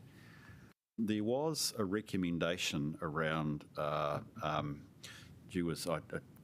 wrote down I'm not quite sure what it means, the end user compute. It essentially relates to our digital environment, which is outstanding, and I wondered whether there was any comment on that. And the Holidays Act is still an ongoing challenge for us, and it will impact in some way on how we report in our annual report. So I just wonder where that was at. Oh, and there's another one there about Three Waters asset valuation, and we have discussed that one as well. So I just wonder whether there was any particular comment you could or would wish to offer around probably those 2 in my mind, which we haven't discussed already this morning, but are open. The end user compute, which is the gee whiz, if I need to find it now, is 5.2.4, and the other one is the Holiday Act.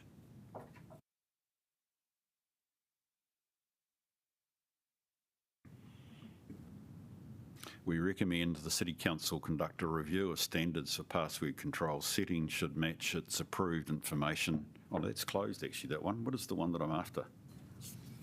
Sorry, perhaps I need to take that back. There's the in-compute one. Is it a single log on, maybe? Okay, I'll look at that. Just tell us about the Holiday Act at this stage, where we're at. Or is that you, Andrea?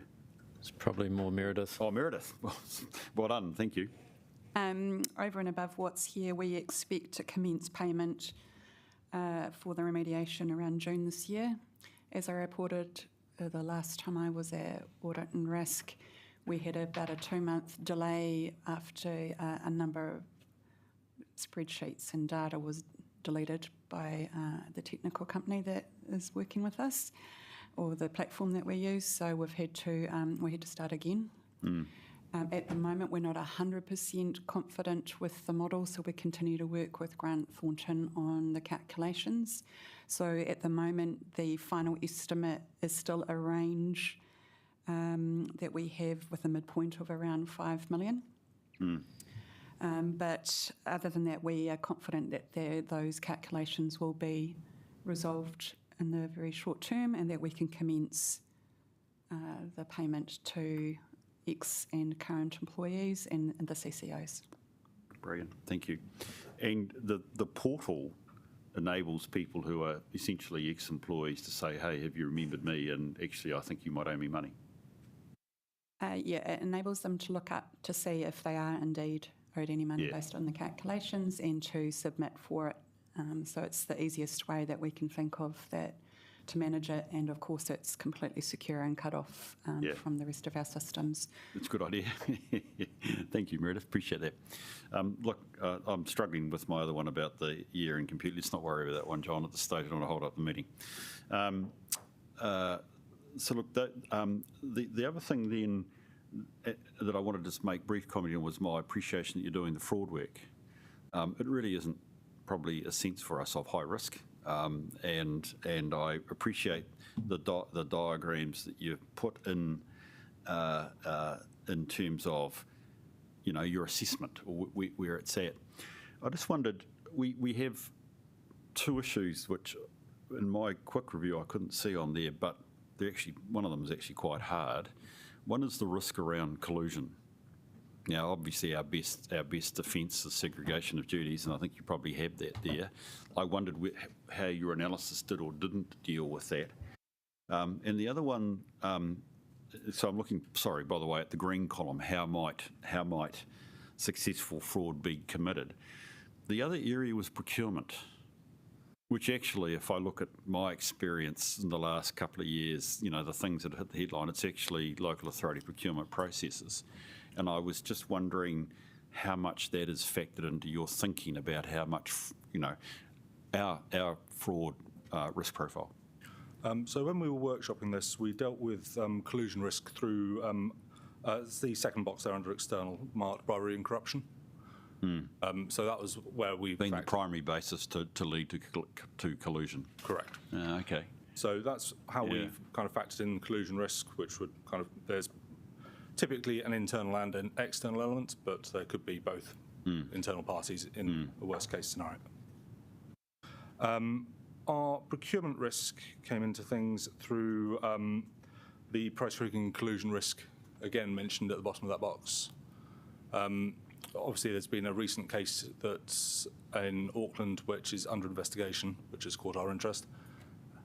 But until we kind of get some more information out of... It's your primary procurement approach. Yeah, okay, cool. Thank you. No, it's good. I just want to raise it so that we've got at least, it's not on the record, it's not that, but just checking the thinking and process, which is great. Okay, folk, any other questions or comments you'd like to raise? Yes, Wendy. Sorry, just one more. I was just looking at attachment 2 with the open or the recommendations, and I wondered whether this is more a suggestion.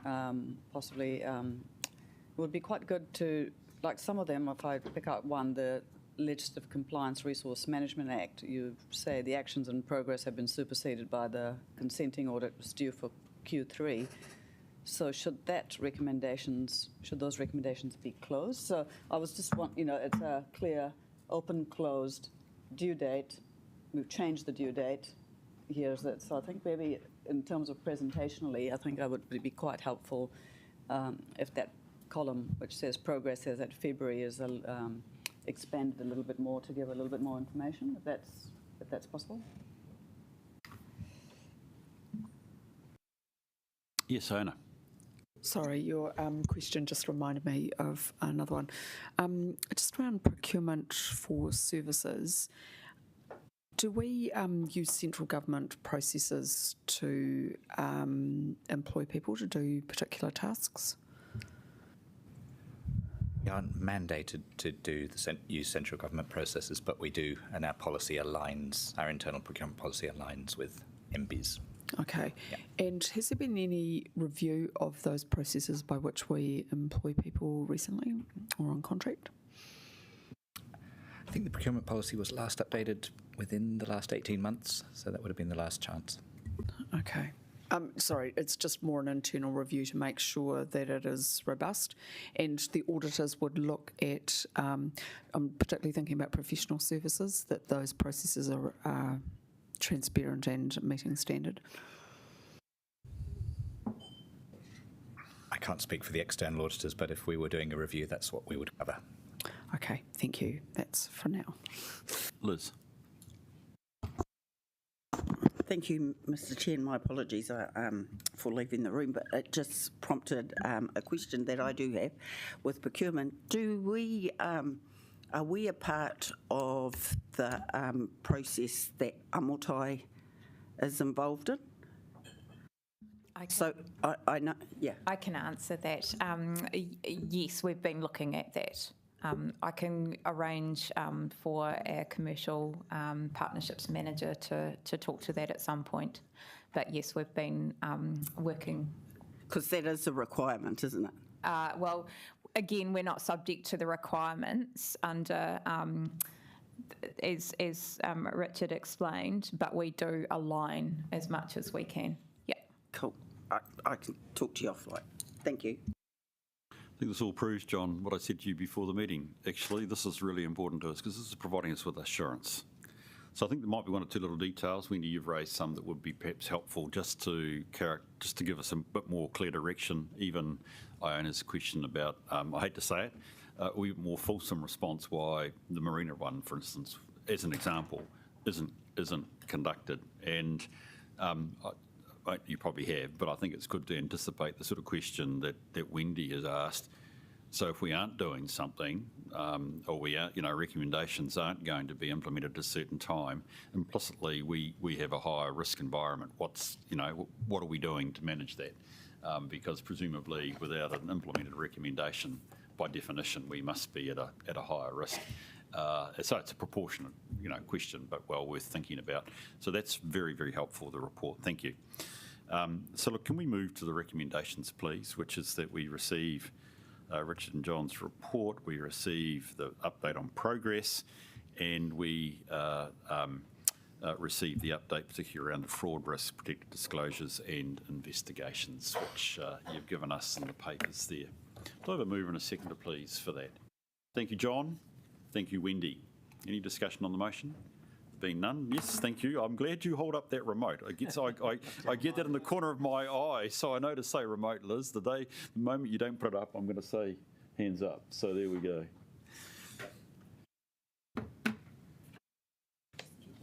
Yeah, thank you. I get that. Appreciate that. Right, and probably you guys are hanging around for what's a very interesting project. Core to Good, please. Tell us your story. Thank you, Chair.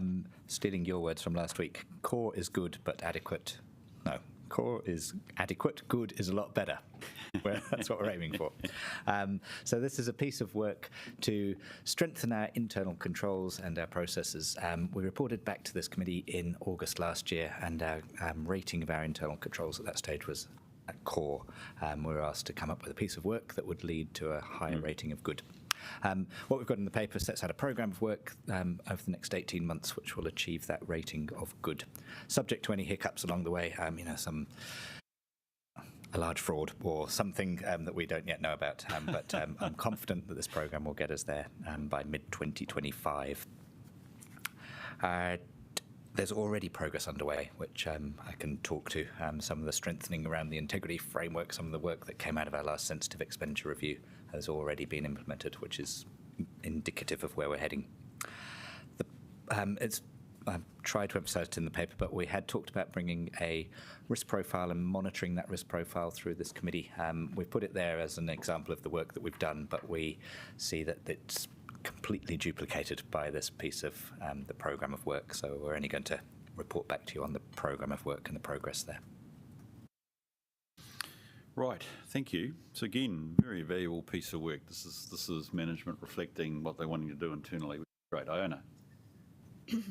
I get the point about duplication, but I'm just wondering, given we're still at a relatively low level, is removing it from the strategic risks a bit tricky? It's just good for me speaking personally, just to have as much oversight as possible because there's a lot to focus on. That's a good question, thank you. And we have debated that quite a lot between Stephen and I. I think it's not seen as at the same threshold as some of the other strategic risks. It's organisational, almost operational. So you will still have visibility over the work that we're doing, but through a different reporting mechanism. The other thing I'd say, Iona, is this risk does form part of the plan, so it's not like it's kind of forgotten. It's very much integral to the plan.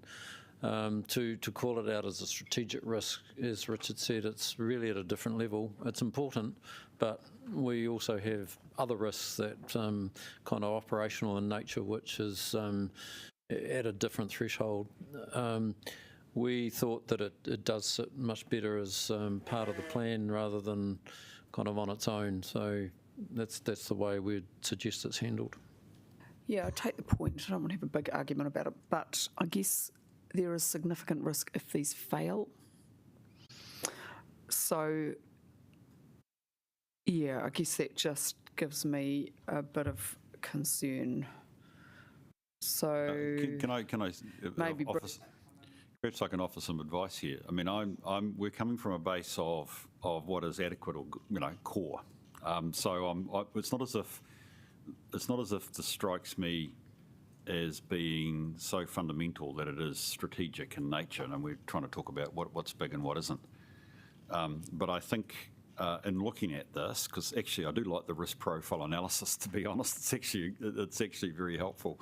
But I'll go with the flow. I guess the question is, what is the reporting framework between now and mid-25, Richard, when you want to do it? Because I agree with Iona that actually it's helpful that we see the implementation of all those italics actions and actually the impact or the effect of those.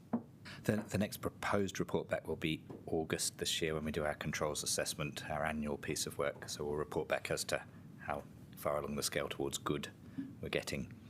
And then ordinarily it would be 12 months after that we would hope to achieve good, but I think a progress report midway would be a good suggestion. Chair, again, it might just be me, but it would be quite useful to have a list of all the things that we're just keeping a track of. I know we've got the forward program, but that doesn't allow us to kind of tick off things as we make progress on them. So maybe that, well, even Stephen, that's for you, just to, the action tracking kind of in a way doesn't entirely work for me because it doesn't sort of show what we're trying to go towards as well. So maybe that could be taken on board so that we can, because I just know that I might forget about this. So I'd make a specific note, but it's quite important to me that it's sorted. One thing that we could do is just include this reporting in the integrity work program in terms of that report back. You know, between meetings where we're not actually calling it out specifically so that it's always on top of mind. So I think there are ways to do that so that we don't lose sight of it. Just, Bruce, so the thing is, it's just because we've got, I'm always just aware of what we might be missing. And so that's a helpful and practical suggestion, but just kind of just that we're really keeping an eye on those big things that we're making progress towards. And obviously, it would be kind of catastrophic if we fail in some of our internal controls. There's a very high level of expectation on us as a public organisation. Thank you. We'll take on board the suggestions, Iona. That actually is a really good idea. Diane. Thank you. My questions are centred around information. And as part of looking at the information, not only to the public, but also to elected members, I mean, are we getting the information that we should be getting? Are we getting, timely information? Are we getting fulsome information to make good decisions? We don't have a piece of work on our programme that looks at that. Right. Perhaps can I answer that, Councillor? Part of Chief Executive's KPIs is actually around the quality reporting, as in the actual reports that come up to Council for decisions. And we've got a piece of work scheduled in that space, which I think is kind of related, but is quite specific. And we've got Local Government Act requirements in terms of how decisions must be made, and we're constantly looking at the quality of our reports to elected members. But is that something that should perhaps have some committee oversight? I think that's a separate topic. Can I be honest, Diane? Yeah. This is if you look at what I call the spider diagram, what they call them these days, at paragraph 12. It's information and communication around controls. So this is about it, to the extent that I understand the framework, and probably I need to go back and remind myself of COSO. You might be able to give me a very quick rundown on it, Wendy. It's actually information communication targeted at a particular area, which is around internal controls, which clearly needs to be picked up on. I suppose my question was about when you have internal controls, you also make sure that you have a checklist or something like that things are meeting the standards. So I'm raising that, but I'll leave it at that. But then that brings me on to another thing, because it does talk about Lagoima and how those are handled. And I know there was a piece of work instigated in May 2022 with our officers about what information should be provided to elected members under common law, as opposed to Lagoima, under Lagoima. And again, for that, I would like to see that actually added to an action list, because we're still waiting for that piece of work. and I know there's been reasons for the delay, but I really would like to see this committee monitor that we do get those protocols and agreed protocols about how information is handled. And because that would involve training around staff and how the assurance team handles such requests as well.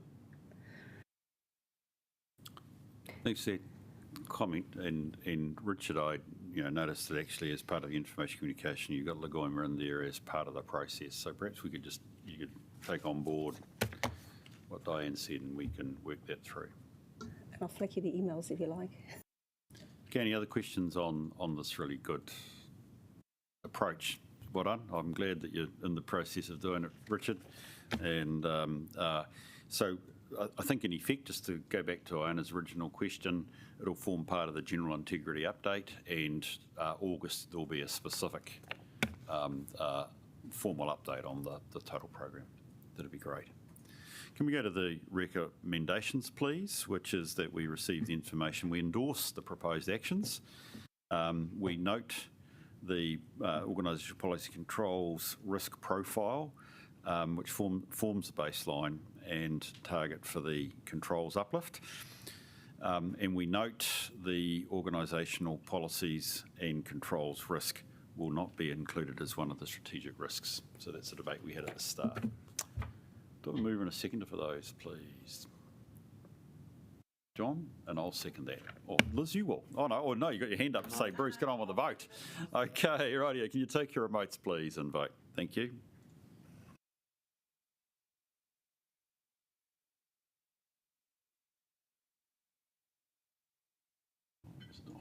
Brilliant.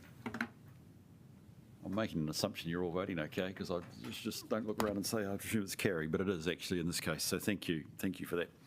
By the way, I noticed in this paper there was the phrase uplift. I keep coming across that. It must be a new consultant's phrase that is in the place. I'll have to get into my vernacular. Uplift. I've been in another council elsewhere, Laurie, and they've got uplift programs for, well, I was about to, for lots of them. Building Consent Authority accreditation, very interesting, thank you. Sorry, with reflect, I take it it's Lloyd, is it? Oh, Mark, of course, Mark, yes, we've met before. Sorry, Mark, yeah, nice to meet you.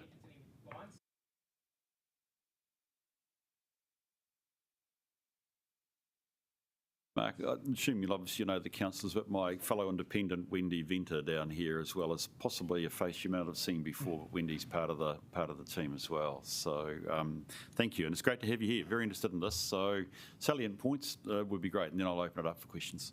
Yeah, thank you. So I'll just I suppose, just a quick summary. So yeah, the report, I'll take it as read, but just to make, I suppose, highlight the key points. So yeah, the report broadly outlines the requirements for our Building Consent Authority accreditation. I think the key messages are, the key messages are that we have IANZ do a biannual audit of our Building and Consenting Authority and our processes. The last audit was done last year in May 2023. We did quite well. There was only 9 recommendations, and we have addressed all of those. And we've got a robust plan in place to ensure that we're properly prepared for the next audit, which will be in May 2025. And just to highlight those points, I think the key things that we are doing to prepare for May 2025, they're in section 13 there, which is we've got management review meetings, we have annual audits, we have technical audits. The risk and assurance team will assist and do an audit for us about 6 months before. We also check in with other local authorities about the accreditation assessments that are happening across New Zealand, and advice coming back there so we can address those things. There's no surprises, and likewise feedback to them. It's a two-way street. And yeah, we've got a new measure in place which we haven't done before. We've got a Building Consent Authority accreditation oversight group just providing that oversight, and that's involves representatives of a few people, including Richard, just to give it that extra robustness. So when we commence our audit in May next year, it won't be a case of crossing fingers and toes and gee, I hope we get through this, kind of without being overconfident, being quietly confident that we've got this and we'll pass that as we go through that week process. So we do have, it's about 5 auditors come for about a week, and they interrogate everything. So it's bit of a demanding week, a bit stressful at times, but that's the process we go through. I wonder if you just characterise for us before I open up for questions, what are some of the key things we're focused on? I mean, I appreciate that you've said one significant finding was that and some 9 corrective actions, whatever the number was. Can you give us the focus? What is the group focusing on between now and the next audit that actually is critical to our success and not having to cross our fingers and toes? Oh, thanks, Mark. The key one is there was one serious non-compliance, and that was around compliance schedules. So that's life safety systems and specified systems in buildings. The building we're in here has a number of those, and everything from lifts to exit signs to smoke alarms, sprinklers, and things like that. So there's been a focus by MB and IANZ on their behalf in recent years around the specificity of detail around the performance standards in particular, and ensuring that those are correct and that we're getting those from the building owner or their agents.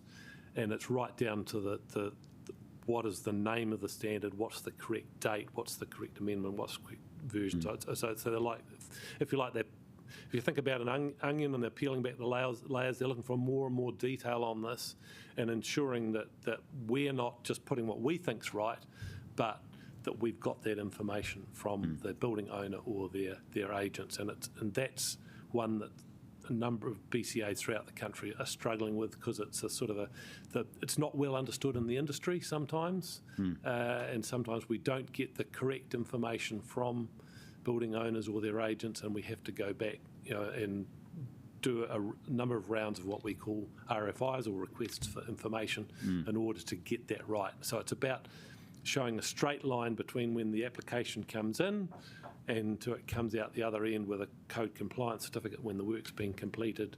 That, basically we've seen the workings for the equation, if you like, is a good way of thinking about it. That's really helpful, and thank you for that. And it also reflects the exacting nature in IANZ audit, which is what you guys have got to, the standard you've got to attain. So that's useful. Iona.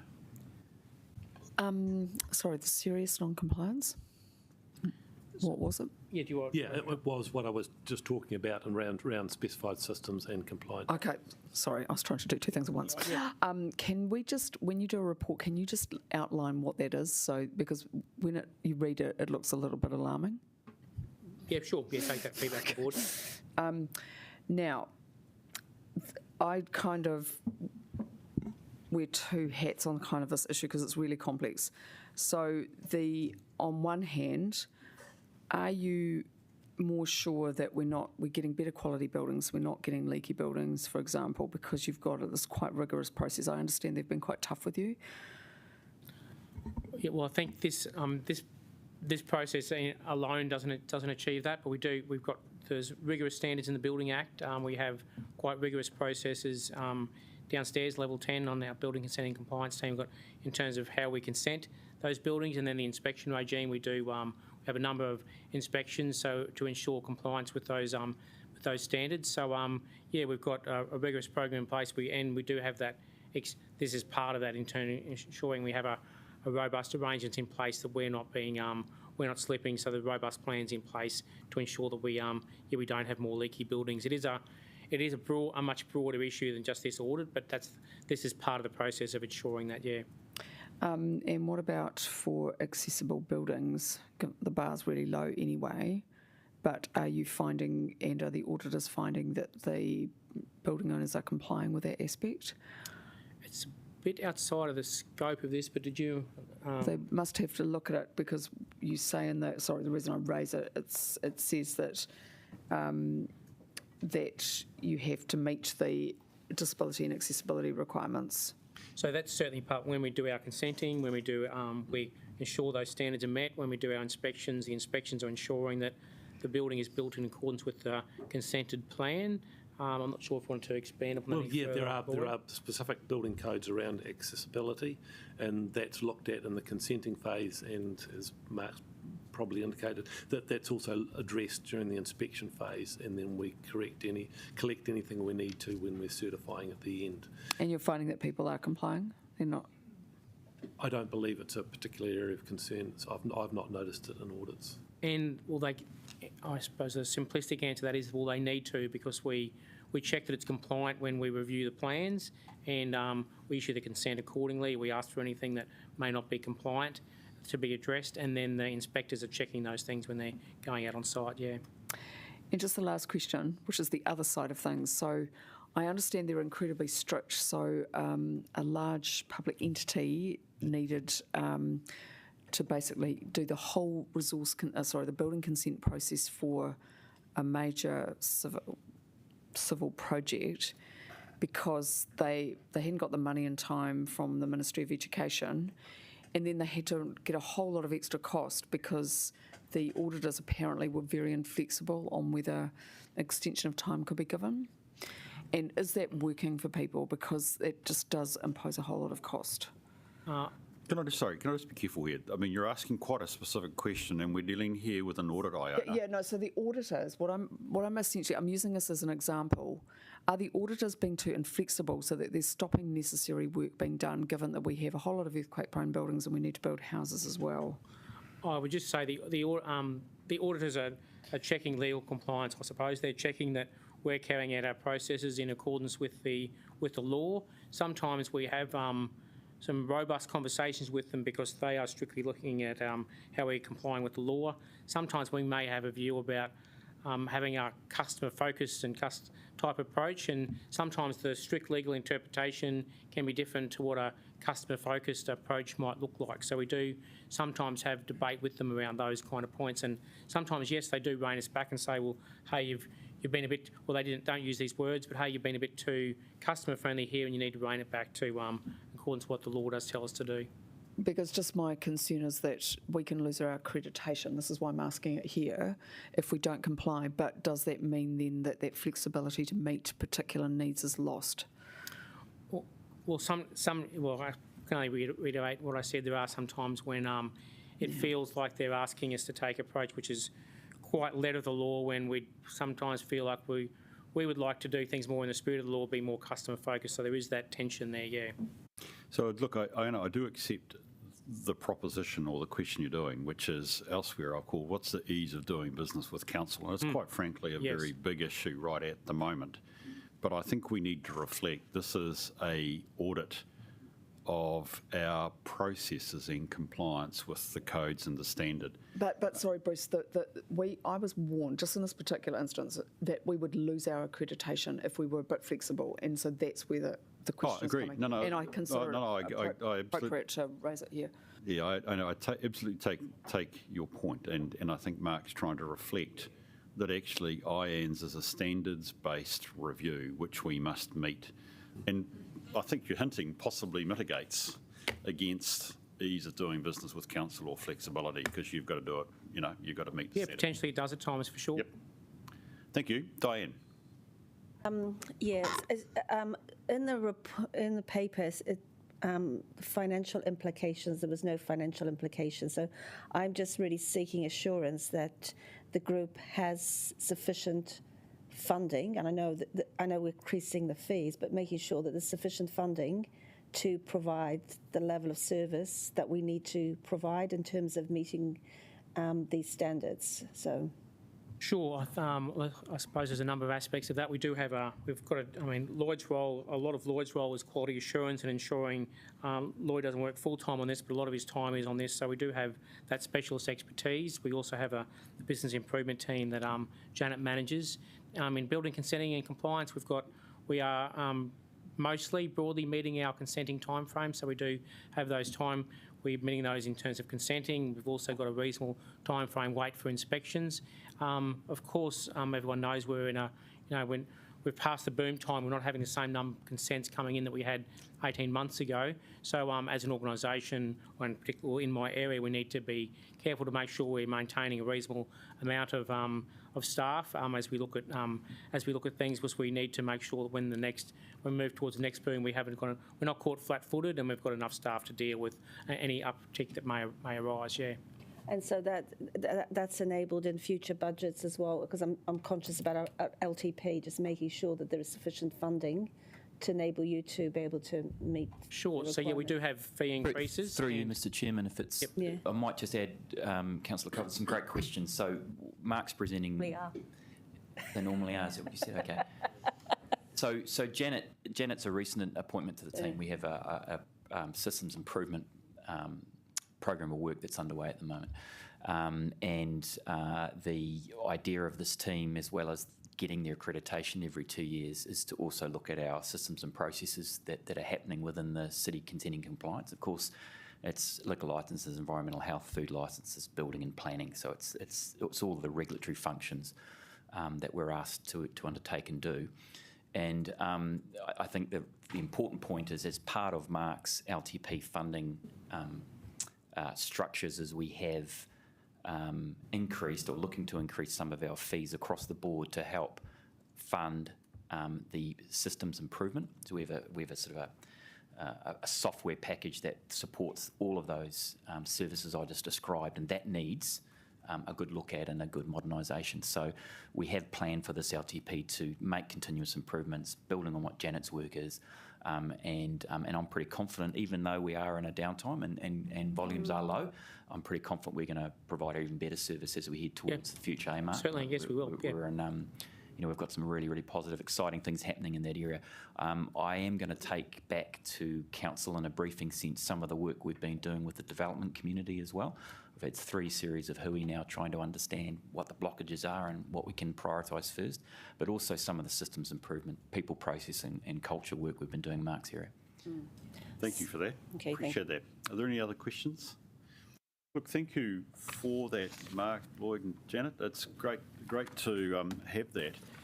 So I'm going to invite you back. Okay.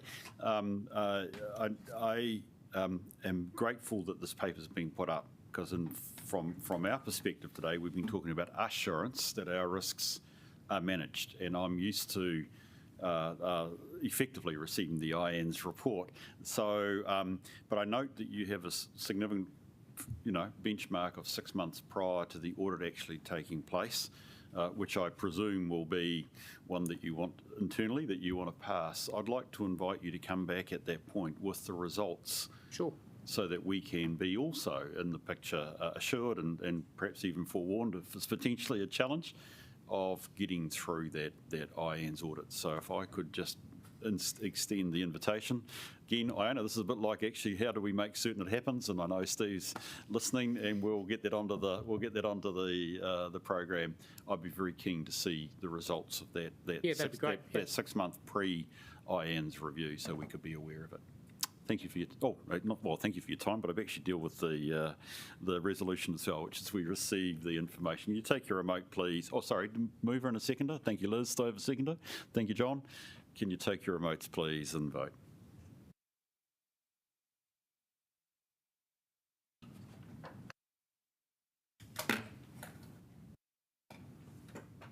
Owner and brilliant. Thank you. That's carried. We'll take it. Can we move then on to this health and safety report? TJ and Wendy, you guys. I never quite know who speaks first, so I'll let you guys do the Punch and Judy show. Probably can't have punches against wellbeing, is it? Well, we won't have a... we definitely It's my fight joke over for the day. Okay, I'll just get it in there while I'm here. Thank you, Chair. We've got a short intro today for our paper as we take it as read. I just kind of outline that we're really excited about the steady progress that we're making with our 2 key projects, the Safety Management System Review and our Critical Risk Review projects. TJ has outlined them really nicely in our report. And I think the key thing for us is the level of engagement that we've been getting across the organisation, which is really pleasing. It's also been good to have over 600 attendees in our critical risk workshops that we've been running. There's been some great initiatives happening by our culture and capability team in the space of wellbeing. This includes developing learning for leaders and their teams on everyday wellbeing. The work also weaves nicely into our safety management system review project as well.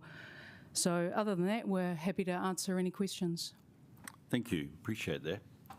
Good succinct report, folk. Have we got questions? Yes, Iona. The TELUS Health. Just curious, being a multinational, how good they are at understanding local needs and particularly different cultural groups. I know the report says that people won't notice any difference on the ground, but I thought that was worth a bit more examination. Yep, so we've been post-merger for, I want to say, 3 or 4 months now, and there has been no change to the service whatsoever. So exact same counsellors from New Zealand who understand how we operate, what our people need. So what we've seen is it is just a name change at this point, and there has been no deviation in service whatsoever. And just in terms of the advice that they're giving at a general level about wellbeing, do you think that's going to change? I don't believe it'll change for the worst. I believe it'll change for the better. They have access to a lot more data from across the globe and wellbeing trends that aren't just specific to New Zealand, so that influences then the advice that they give us. Okay. And the critical risk observation, sorry, I think I did go into one on parks and gardens, but is there kind of a new program for 2024 so we can get those numbers up for councillors? Yep, absolutely. That kicked off, I believe, last week or the week before, and it's planned for the year in advance already. Okay, so you can sternly remind councillors that they have a job to do. Okay. Absolutely. Thank you. Thanks, Anna. Laurie. Kia ora, and thank you for the report. I just wanted to check in on the asset failure. I think we saw it last audit and risk, it was peaking up, and there's definitely a dip down from October, but how's the confidence in making sure we replace those assets so that to mitigate any health and safety problems? Thinking about those big chainsaw things in particular. You would have remembered from the last time we reported on asset failure that that spike was almost exclusively street lamps. And since the closure of that project, that has then come down, and you can see that in the graph. I was just reflecting with Wendy this morning. It's nice to see the asset failure numbers for this last quarter be more about general asset failure, and that for me indicates that there's an increased awareness of the importance of reporting. So things like rusting and general asset failure, nothing too concerning, but good now that we have culture and behaviour inside of those teams to report, and we'll be able to see any emerging trends now. Yeah, great. Okay. One more question, if that's okay. Just back to tell us, and just when we go through a transition in terms of a takeover of a company, do we do an assessment on how a new company aligns with our procurement strategy? That might be more for Andrea, but yeah. It's a good question. We have currently a perpetual contract with TELUS Health. I think it would be worth looking at that contract and working with the procurement team to understand, do we need to maybe test the market again? But if Andrea has anything else she wants to add. Thank you. I think you've answered that perfectly, TJ. I think this is really about monitoring the contract and ensure that we're still receiving the outcomes that we expected from the contract. And testing the market as part of our normal processes in due course. Thank you. Any other questions? Wendy and TJ, just one minor question from me. It's on just looking at the data, because I appreciate all that's gone. In fact, most of my questions were around TELUS and wellbeing, and I think they're being asked, which is great. But on page 86 of our agenda, can you just remind me, what is the distinction between total staff injuries versus preventable staff injuries? So we've got preventable staff injuries of 1, but then total staff injuries of 50. Does that mean 49 of them are not preventable? Yep, so we classify our events as preventable or not preventable, and there's also an additional classification as to whether or not it was an injury. Non-preventable injuries would be really insignificant things like cuts and bruises that happen through the course of work where we couldn't introduce any reasonable additional controls to prevent them. Okay, that's really helpful. But that's what makes up the difference between the 1 and the 50? Absolutely. Yeah, so with the bruises and the cuts? Yeah. Okay, cracker. Thank you. Appreciate that.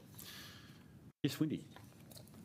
Thank you for the report. I was just wanting to try and understand what the the graphs were telling me about the training on page 85, just to make sure I sort of understood that. So you've sort of got courses completed this quarter, which I presume that's the number of courses, and then the course completion over time. Yeah, I guess I was just trying to get an understanding of, okay, what's the data here telling me about training in terms of what we're planning to do versus what we have done. And then I guess the follow-up question I had, which is a bit separate, is do you have measures that help you assess the impact or the quality of the training, where people who are attending it kind of go away with a better understanding of what the requirements are, or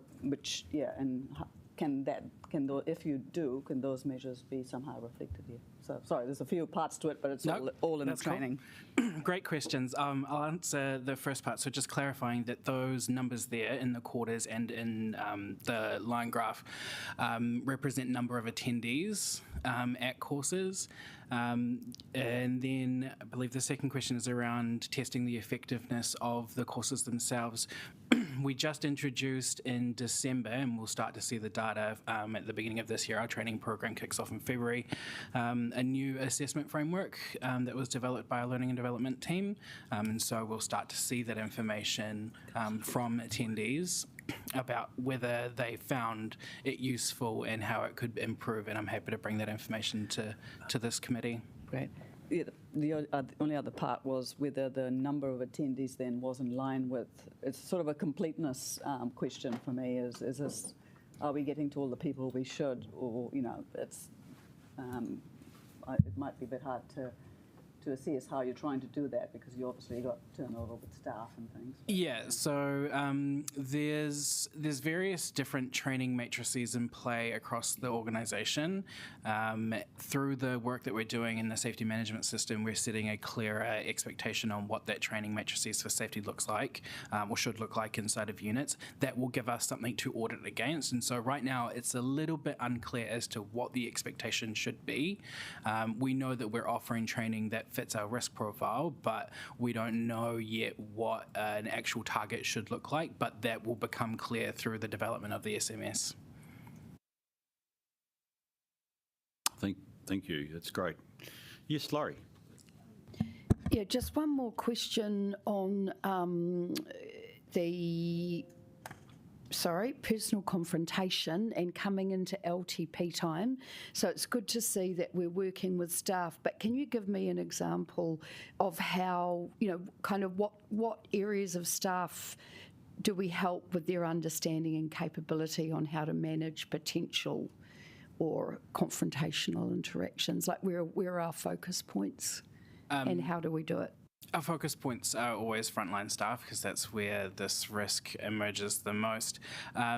We recently have done refresher training with our business partner team on the principles of de-escalation. That's now being rolled out in their portfolios. That's above and beyond formal training that they would have already received. So this is just to help bring those principles back to the forefront, making sure that they are well equipped to deal with any situations. There are other mitigations that we do outside of just de-escalation, so making sure that our people are equipped with the right information so that when they are getting into these kinds of conversations, that they have the right information to have good conversations back. So a range of things that we're doing with staff. Can I just add to that, Chair?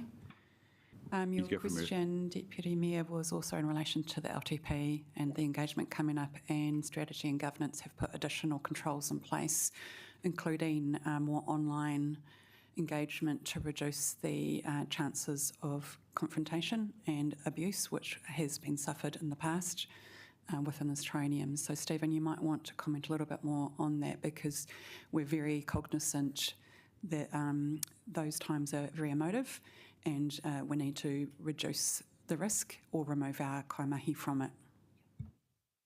So just endorse comments that Meredith just took the committee through, and we're really conscious about putting our staff in a unsafe environment. Obviously we need to weigh those things up, and Jeffrey mentioned earlier in terms of the engagement program, and we'll be bringing that back through the LTP Finance and Performance Committee at the time that that consultation document's adopted, setting out exactly our approach to engagement. Sorry, there's just one more thing. We're also talking to our kaimahi about the importance of feeling they can leave a situation if it escalates, and not feeling that they have to put up with poor behaviour or threatening behaviour, and the same obviously goes for councillors. And so that they know they are empowered to make that decision should they be in a face-to-face confrontation. Thank you for that. Thank you for the question, Laurie. Any final questions? There aren't. Can we move to the recommendation, please, which is that we receive the information? I'll move that from the chair. Do I have a seconder, please? Thank you, Aina. Please take your remotes and vote.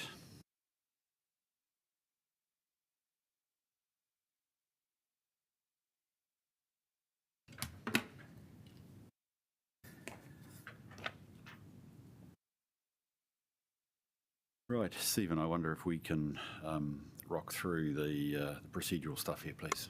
Sure.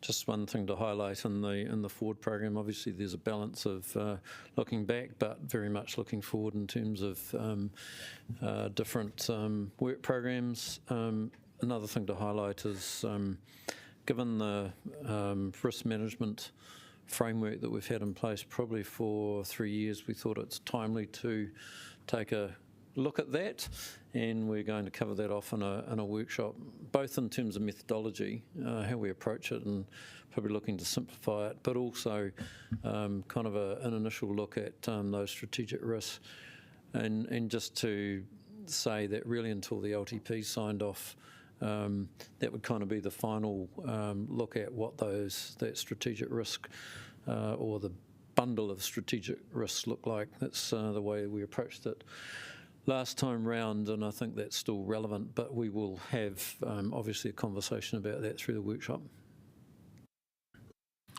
Thanks for that, and I wanted to just highlight that as well, that look, in fairness to Stephen, I think 2 or 3 of us have been talking about the accessibility, if that's the right phrase, of our risk framework and whether we can perhaps simplify it. So I look forward to that, Stephen, and thank you for listening to 1 or 2 comments that I and some of the colleagues have made around the table. So that'll be useful. Do you have questions on either the action tracking or, and bearing in mind, Iona, your comments in the prior paper about action tracking, or the forward work program at this stage? We've got any? Going once, going twice. Quick, let's get voting. Okay, let's do it. Is that right? Can we please simply that we receive the information, please? Thank you. Oh, you need to move in a second. Who do you want to nominate?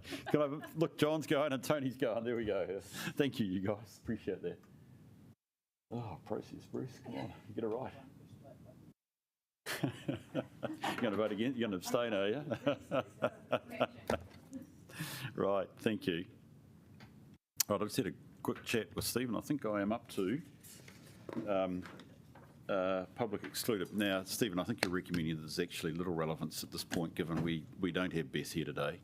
That's right, she's unwell today, but she did say that had she been able to attend, she would have simply said that there was no change in status from the update to the last committee in terms of any new issues that were on that list, but perhaps if rather than wait until the next committee, we'll find another way of briefing councillors. Yeah, I was just wondering whether we could perhaps consider it for another item on the council meeting on the 29th in 2 weeks' time, because all councillors will be there, and we could cover off that side of things if it's possible. Just a suggestion. Yep, we'll take that on board. Yeah. I think, yes, look, and I think that's a good idea, Tony. I just would like to say, if I could just stress for the 2 independents here, if we could just be kept in the loop too, that would be great. But I appreciate... We'll just have to look at that council agenda in terms of whether we can accommodate it. Yeah. I'm glad Beth feels free to actually be home crop if that's what she is, rather than actually trying to soldier on here at work. I think we should applaud her for actually doing the right thing, and we can do that. So look, with that, folk, I don't think there's anything else that I can do other than close the meeting. Is that right, Liz? You're my keeper of time. Is that right? Can I do that? Can I close the meeting? In which case, could we please, or could you join me, please, with the closing karakia? Unaunahi ki te uru tapu nui. Kia watea, kia mama, kia nako, kia te wairoa. Tatu. Ronga. Kia. We're going to have committee